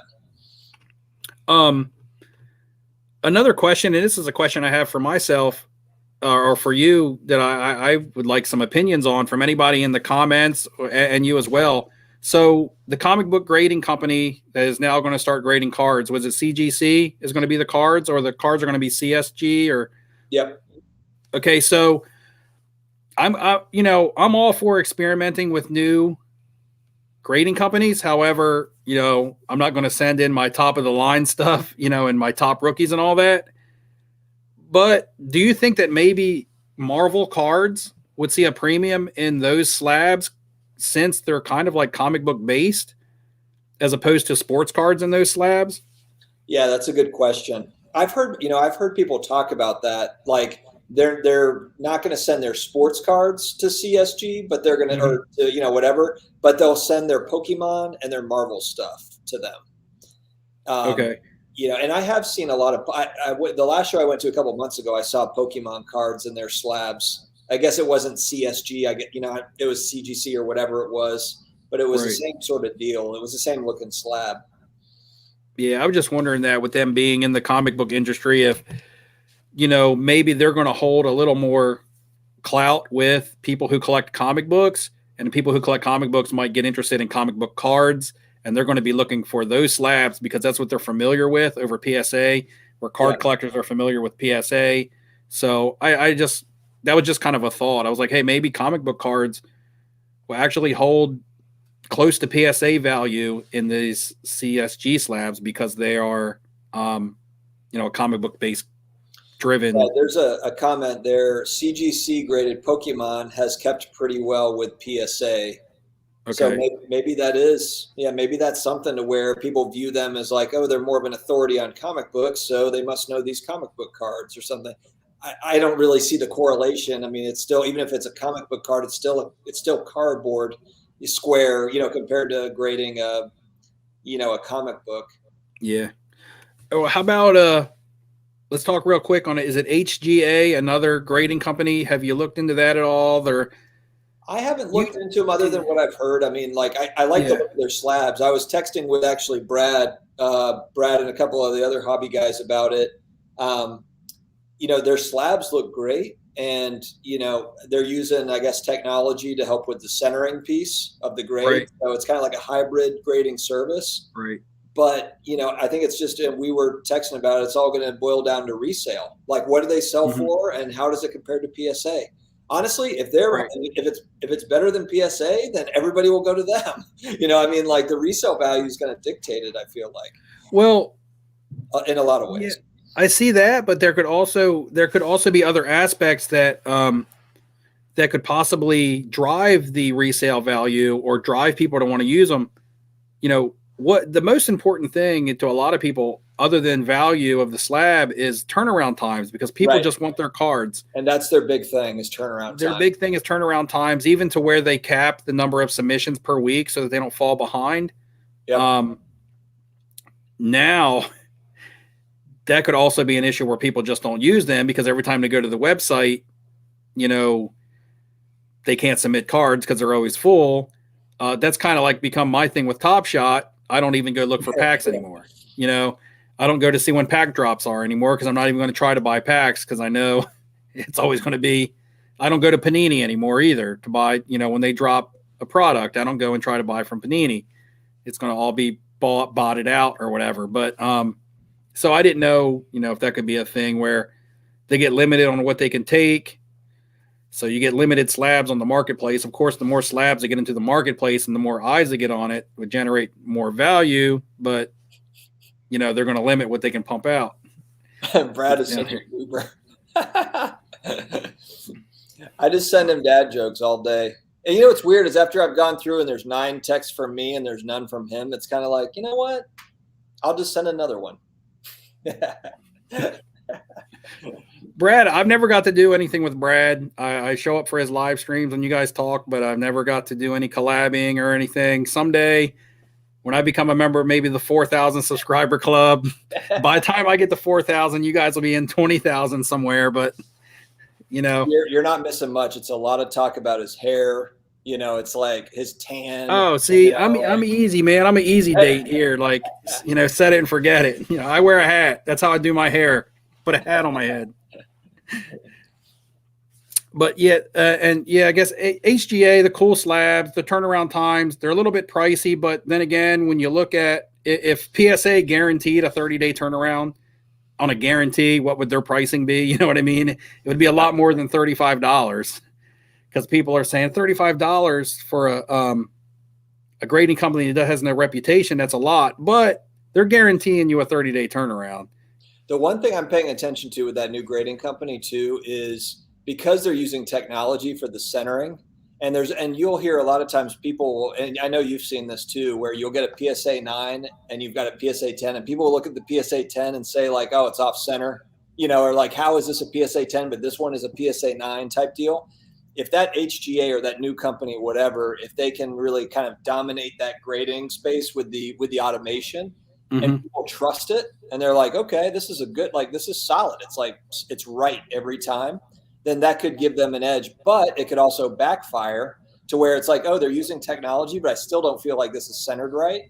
Then that could be a downer too. I mean, I want to see it succeed. I mean, I want to see all this stuff coming into the market succeed. I think there's enough room in the market for all this stuff. That's why I talk about Topshot and things that people don't like, but there's room for it. You don't have to stop.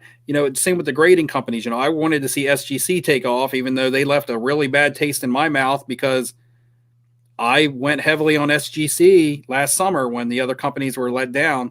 It didn't cost me money. It cost me some profits, I still profited off everything, just not as much as I would have if I went with PSA. And they didn't really meet my expectations as far as what they were offering from a customer service level. Now, I would love to see SG or HGA take off, and same with CGC's graded cards, because it gives us more options in the hobby, which is definitely what we need. But it takes everybody to like make it work. And when everybody's so scared to lose because they're not going with PSA, it just is going to make it hard for anybody to get a really good foothold and become competitive in the market. Yeah, what Michael says here, have you all tried submitting to HGA yet? I have tried, but so sounding like you've tried to, but they've already cut off their weekly limit or whatever. That could have another effect too, if you think about it. If they're kind of an exclusive type thing where it's like it's difficult to get those slabs, but people really like them. I like them; they look good. I saw a Zion card that was blue. Like there was, and then I saw a Joe Burrow that was orange, had an orange label. I mean, it's a nice looking slab. So yeah, the slabs look good. So maybe that creates some sort of mystique, or people like it. They're like, ooh, that's it's like hard to get. It's hard to get the. But what will hold them back eventually is if the demand is there, but they just can't scale up to be able to take on more submissions. I think that'll probably be an issue. That's going to be where it's like they've got to scale up to where they can take more and more submittals. Flea Market Mixtape, you can just go check out the website and you can check it all out. They got pictures of their slabs. They pretty much match the label to either the jersey color or maybe the parallel color of the card. I could see it being really good for PC collectors that they want cards slabbed and they don't necessarily always care about the resale value and they just want it to look really nice. Now we're talking about getting cards submitted to them, but being full and not getting more submissions. That would actually tell me that people would be using them. That means they're getting business, which is a positive. Just as long as they don't cave, with a business, people tend to do whatever it takes to make more money. The more money, the more money, the more money. That, again, I could relate that to Topshot. Look at how much product they're putting out now in comparison to Series 1. In Series 2 now, they're just pumping it out because it's a business and they want to make money. PSA continues to take submissions even though they're backlogged over 1 million cards. Last I heard, and I have no idea if this is correct, but somebody said they were backlogged like 3.5 million cards. And they're still taking bulk orders. I mean, at least SGC stopped taking bulk orders through 2020. I don't know if they've restarted now with the new year, but they were trying to catch up so that then they could have the infrastructure in place to keep up with turnaround times. PSA, though, being big business, just keeps to take and fall further and further behind. And even if they implement a new infrastructure and hire more employees and do whatever they can, will they ever be able to catch up with that backlog when cards are coming in faster than they're going back out? Being so far behind, I just don't think it'll ever really be able to happen. Other questions around SGA that I would have is, what are their graders? I mean, who's grading their cards? What gives them credentials to be a card grader? Can I, Flipping Steve, get a job at HGA grading cards because I'm a YouTuber? Or is there a training? Or did they hire somebody from another grading company like CGC hired some guys from Beckett, which I don't know if that was a smart move or not. I mean, I guess you get experienced guys, but now we have another 9.5 grading scale. Where's their experience as far as graders coming from? Are they just regular guys in the hobby like us that evaluate cards? Like, I evaluate my cards before I send them in, but that doesn't mean that I'm going to get the grade on them that I think that I should get. So there's that. And they also talk about how they have the technology that allows them to read centering and things like that.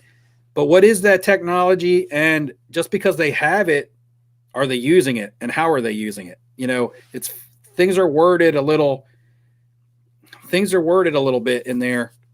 With all that being said, I'm going to try them because I'm not closed-minded. I'm not going to be closed-minded. I'm not going to just discount them. But again, it'll be cards that I'll send in that I don't necessarily care a whole lot about. And it'll probably only be like 4 or 5 cards because at $35 a card, I may not even be able to get $35 back out of a card on eBay because the grading fee is so high. I'll try to find a couple cool cards that might look neat and appeal to a collector that I might be able to turn to at least get my money back, or cards that I want to keep for myself. So, any more thoughts on that HGA, anything like that?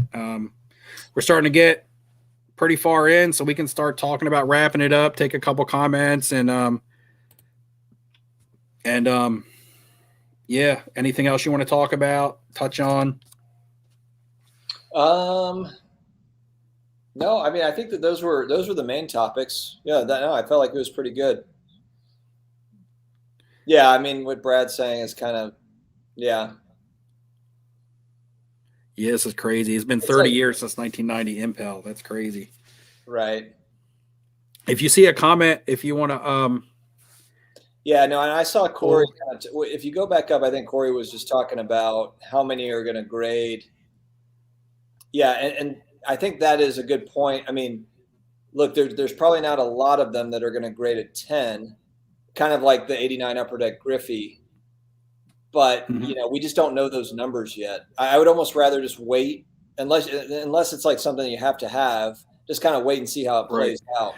Though I know they had a lot of centering issues, just like with anything from that era. There was just lots of centering issues on it. So you could pull a crispy card from a pack, but the centering could be off. Most of it that's been busted was probably busted by younger kids as opposed to collectors, because at the time people were kind of like opening that product for fun. So it wasn't people, oh, I pulled a Spider-Man, I'm going to sleeve it up. You know what I mean? If you were but in 1992 or 1990, if you'd have pulled a Griffey, you would have sleeved it up. Shoot, if you'd have pulled a Ben McDonald Orioles pitcher card, you would have sleeved it up. But at that time, but yeah, I'm sure if you were pulling Spider-Man or Wolverine or your favorite heroes, you probably weren't sleeving them up. You were probably showing them to your friends and things like that. They weren't. So a lot of it that's probably busted probably wasn't kept in good condition, and any of it that's probably being that can still be opened. I don't know how much of it's on. I know that the wax is like $1,000 a box, so there must not be a whole lot of it up for sale. If the you would think if there was so much supply, it wouldn't be that much. Maybe people are holding it. Maybe. Well, yeah, that's the thing is like the supply hasn't. Yeah, I guess that's the question mark is. We just don't know how much supply is there. Where is it? I can go online and buy 91 Skybox basketball all day long, and that's a 30-year-old box, and I guess that's what scares me a little bit is because I remember being a 10-year-old and just seeing how much of it was out there. I mean, literally there was boatloads of that stuff out there.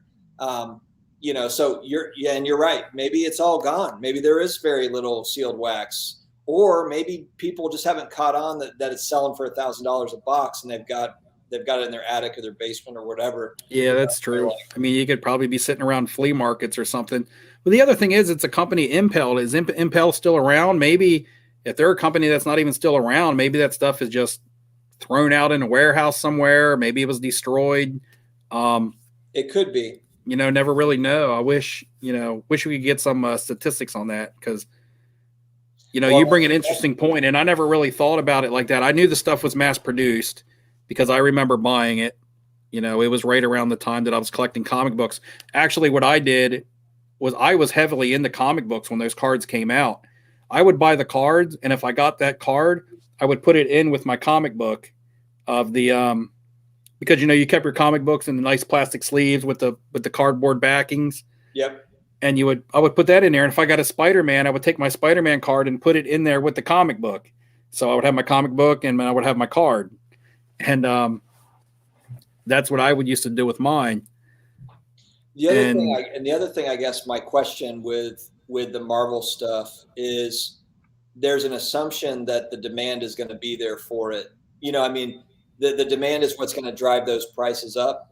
And I've heard people talking about Marvel cards, and I own the cards too. I'm annoyed now because I could have got a complete set. You can still get a complete set of this. Yeah. You can get a complete set of it right now for $175 on eBay if you want, which is, I'm not saying that that's cheap, but for a complete set, that doesn't seem like crazy money. But a couple months ago, you could have got a complete set for like $80. It's like it's gone crazy. But I guess that's my thing is what's that supply or what's that demand going to be like for those graded Marvel cards over the long term? It might be big for the next year or 2 years, but then it might fade. And that's what and I was saying, actually, I talk about this in my video tomorrow, spoiler alert. But I said, I wouldn't mind having like a graded Venom card from that 90, because that's a cool looking card. He's like hanging off a building. Yeah. I mean, there's some cool cards.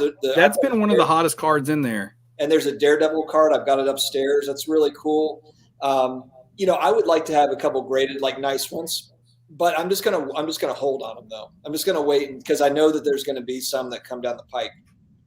Yeah. Over the next couple of years. Yeah. It's just a matter, if people are sending them in now, though, we're still looking at long turnaround times on getting them back. That's a good point. Yeah. And are they going to pay, 5-day, 20-day for a Marvel card? Like, that's pretty gutsy.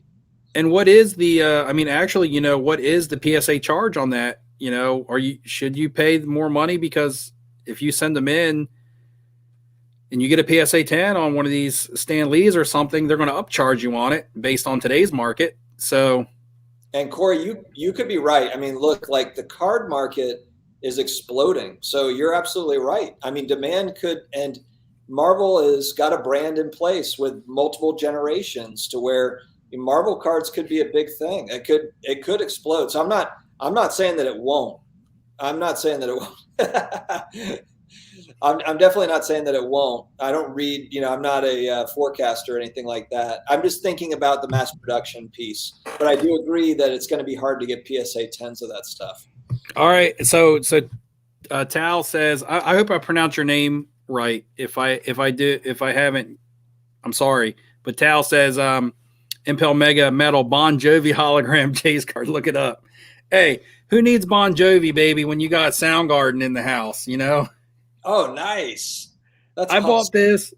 It might be worth 50 cents, but you know what? This card to me is like, I love it.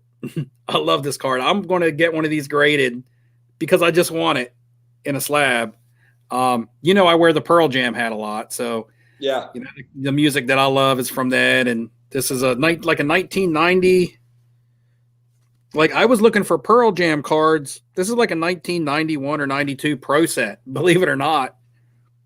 Pro set. We remember the football cards, but they made some music cards in the early 90s, but most of them were bands that were like old bands. So they remade like the Doors and the Rolling Stones and stuff, which if I want to buy cards of the Rolling Stones or the Doors or something, I'm going to look for the old Panini stickers. That's what I've done. I have some, but they had a Soundgarden in there. Anytime I'm listening to 90s alt rock grunge stuff, I just get in a good mood.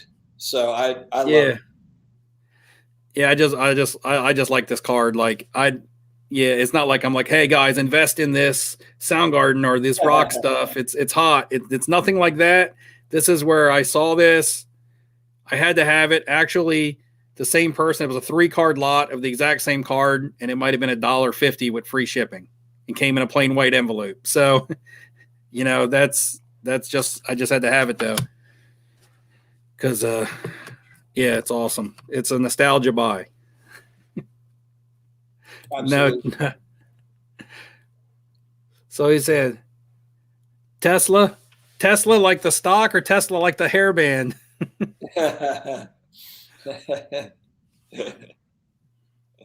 But yeah. All right, guys. Any quick hitters before we go ahead and wrap it up? It's been a while. It's going on 2 hours.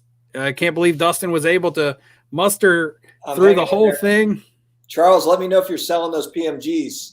I'm interested to see what those are going for. The rare stuff I think is awesome. The rare Marvel stuff, I want to see it. I picked up a Black Widow PMG. There's lots of PMGs listed, but there's some that I just they're irrelevant comic book characters in my opinion, so I didn't really buy them. But Captain America and like Iron Man, those ones are like expensive. It really quick. Any thoughts on UFC cards? You interested at all? You buying? I'm personally not. Even if there is, I'm not saying there's not a market. I'm just not buying it. You can't buy everything. Yeah. If I was big into it, if I was following it and I knew the fighters, I knew all that stuff, then possibly I'm just not involved. So I feel like I'd be lost.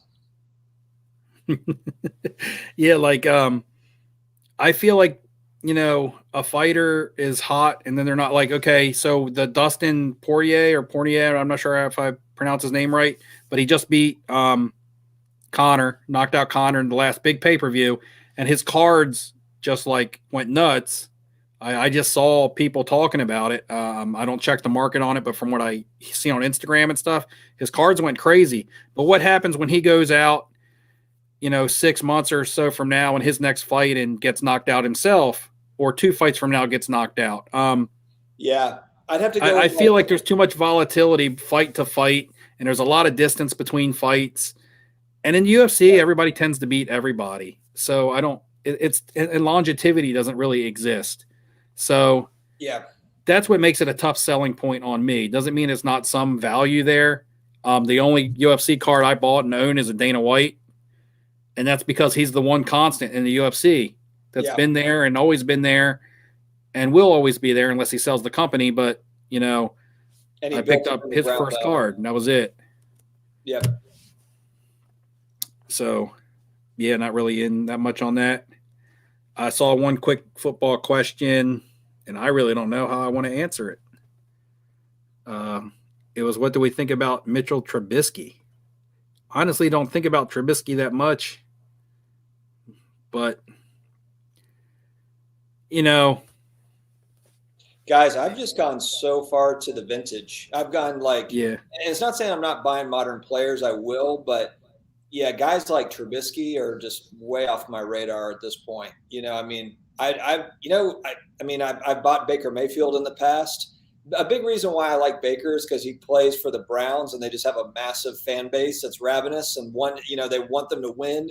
And Baker's kind of, he just had a good season. So for young QBs are tough. It's tough to figure out. It's like, I'd rather buy a Roger Staubach rookie where I know exactly what I'm getting.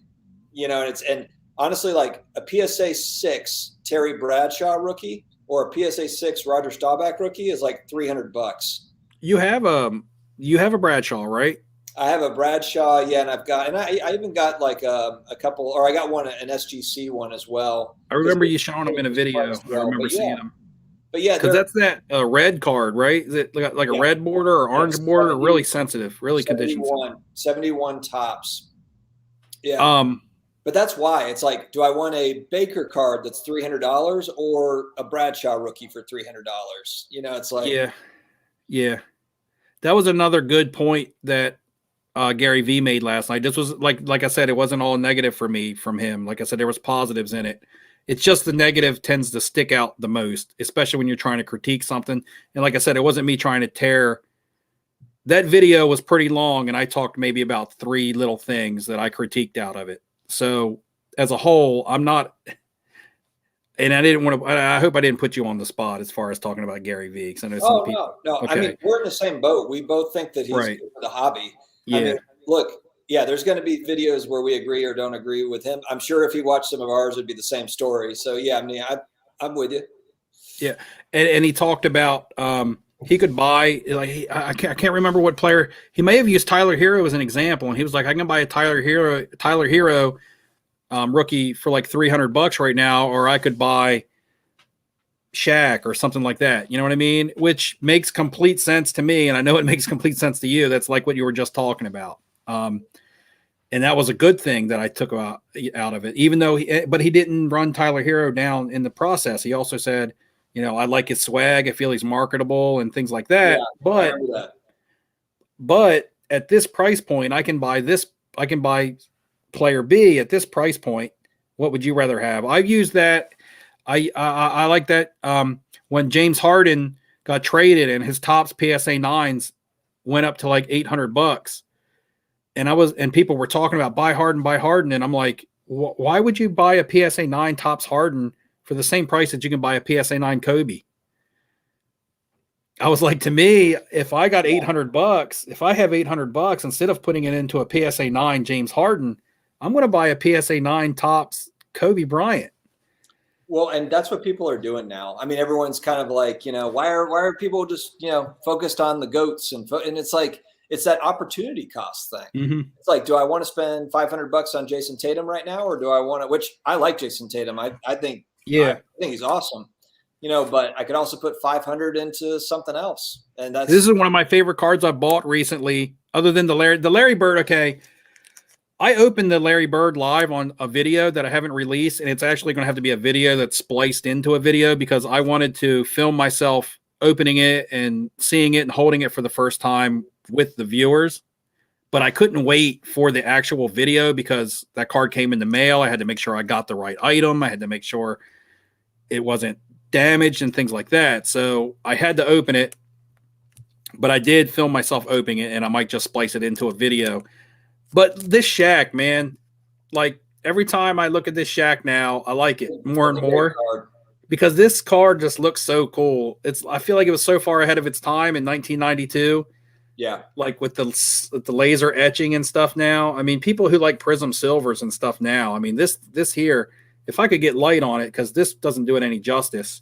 And I remember opening so much Stadium Club back then, and I pulled 2 beam teams, but I never pulled anybody good. Well, now they're good, but I mean, I pulled a Barkley and a Dominique Wilkins. It was the only 2 beam teams I ever pulled from packs as a kid. And the card shop owner instantly took them from me. Didn't necessarily take them, but suckered me into trading them.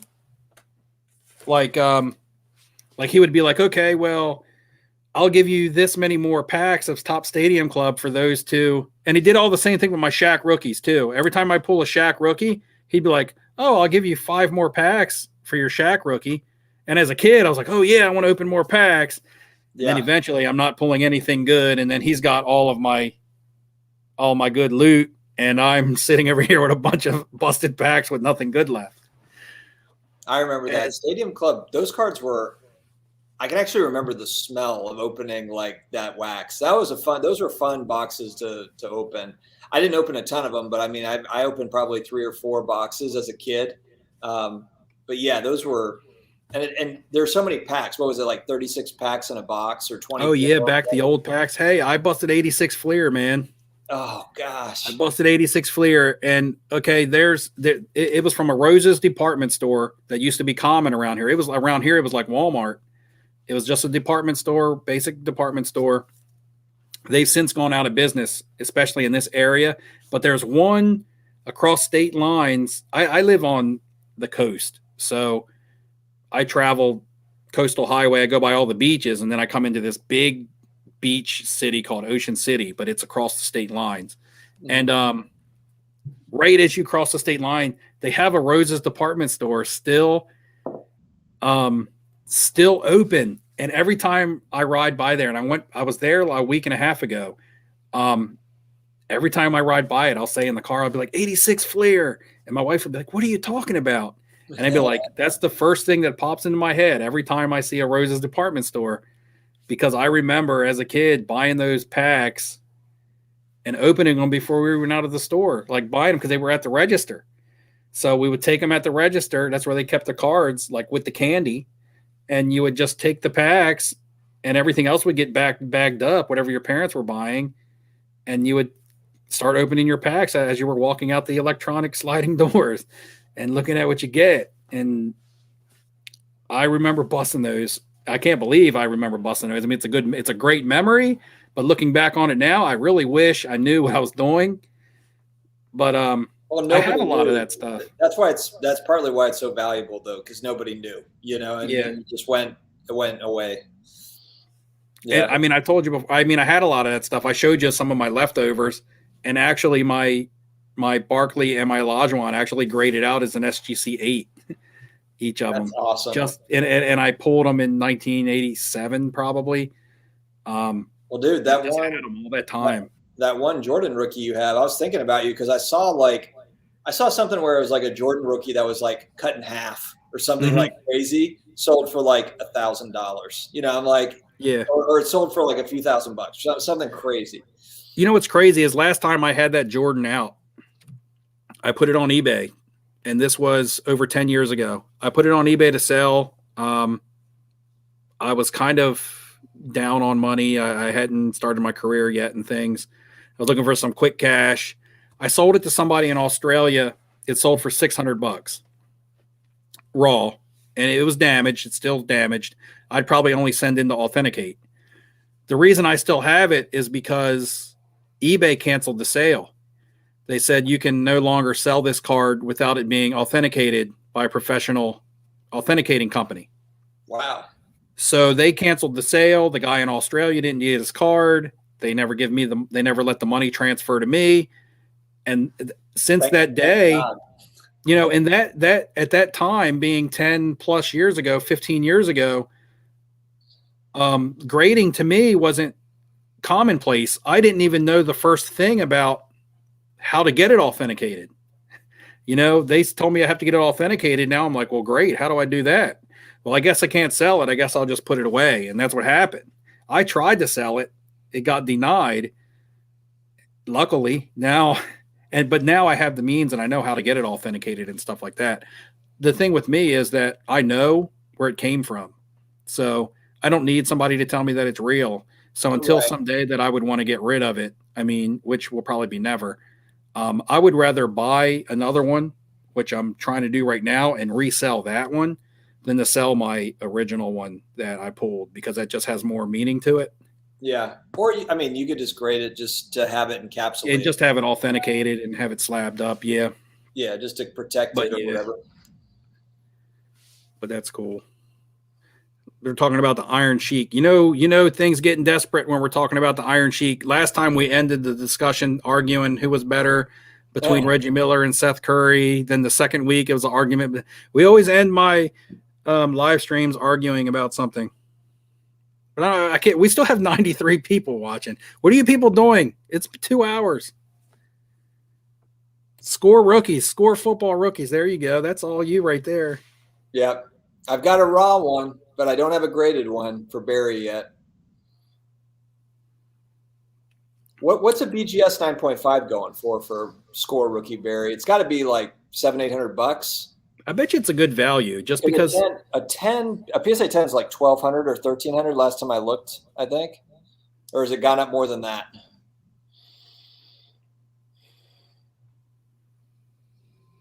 Oh, me? I'm not really sure. I haven't looked at much of that stuff. I just started. I'm getting myself some with the Bird and Magic, and I'm chasing the Jordan, and I want a Lou Alcindor. Once I lock up a couple of those, I'm going to get into the other sports. I want a Marino. I want a Jerry Rice. I saw the last PSA 10 Marino go for almost $4,000, really pushing me out of that. I really wish I would have bought it $1,500 when I saw it a couple months ago. But I'd love to get a Marino, a Montana, a Walter Payton. You know, I think I said Jerry Rice, but there's a couple guys in football I'd like to get to put away. Not so many in baseball. A Ripken, of course. He's my favorite. I have pull hole stuff. I've looked at buying the Topps traded Trout. But for like $4,000 for a 2011 just base Topps paper card, it feels like a tough buy for me. Now, I know it's Mike Trout, and that's what people are going to argue, but the card itself doesn't excite me. But that could be because I'm not into baseball. A lot of people are like, that's going to be the next icon card, and they may be right. But to me, I just don't see that card as appealing other than the player that's on it. But I don't like, the photo, the card itself, just being a Topps paper, Topps update. I would probably say maybe a 3, maybe a 3, a 4 on a good day, and a 2 on a, day that the grader broke up with his girlfriend. I don't know. Depends on what side of the bed the grader wakes up on. It could be anywhere between a 2 and a 4, I would venture to guess. Then again, they could just send it back authentic. I'm not sure. I can judge cards on the upper scale of grading. Like anywhere between an 8 and a 10, I can kind of look at a card and be like, that's an 8, a 9, or a 10. But once it starts to fall into lower grades, I have a hard time judging, okay, this is a 3, 4, or 5. I have a hard time with that. Because typically those cards don't hold any value. All right, guys, I think that's going to be about it. I'm a little tired. I worked and came straight home to make it here on time. They changed my work schedule. And Dustin stayed up with us the whole time, guys. Stamina, We made training the cardio, working the cardio tonight. About to turn into a pumpkin, though. It's about to hit midnight. Yeah, it is. Yeah, it's about to hit midnight. All right, guys. It's been 2 hours and going on 15 minutes. Thanks for joining us for the live stream. Yeah, thanks for hanging, guys. That was fun. Yeah, I'll start having some more guests on. If you guys haven't subscribed to Dustin, I don't know what the heck you're waiting for. If you watch me, I know you guys watch him, so it doesn't even matter. But if by chance you're the select few that haven't subscribed to him already, get over there and do that. Personal Finance Dad. And he has a positive outlook, a new thing he's added to his channel. Oh, yeah. Every day at the end. Yeah. Hey, man, I'm paying attention. You notice that? I don't just watch the beginning of your video, man. I watch it all the way through. Awesome. Yeah, I'm trying to throw in like a rah-rah little something at the end there just to get everyone's day going right. But I don't know. Like, I don't – that's just a new thing I'm throwing in there. Hopefully it adds some value. Yeah, I've noticed. I watch it. I don't just hit and turn the phone off or hit and turn off a minute in. I watch it all the way through, man. And, yeah, get over there, check it out. Justin talks about cars, talks about collectibles, the market, investing, strategies, thoughts. I mean, it's cool. I look for his video every day when I wake up. So I know if I like it, you guys will like it. You guys like me. You guys will love him. So, yeah, it's going to be it for the night. Brad, thanks for hanging out, man. You hung out for a long time too, man. Brad's in there for the long haul. And Brad's got a good channel. That's all I need to say about that. You guys already know. If you guys are in this chat, you guys know Brad. So hopefully I can do something with Brad. I can either have him on or vice versa. We can do something together. I don't know. Looking forward to a card show and meeting some people sometime too. So it's going to be it, guys. Going to head on out. See you guys later. Don't spend all your money on NBA Topshot. Good night. Good night, guys.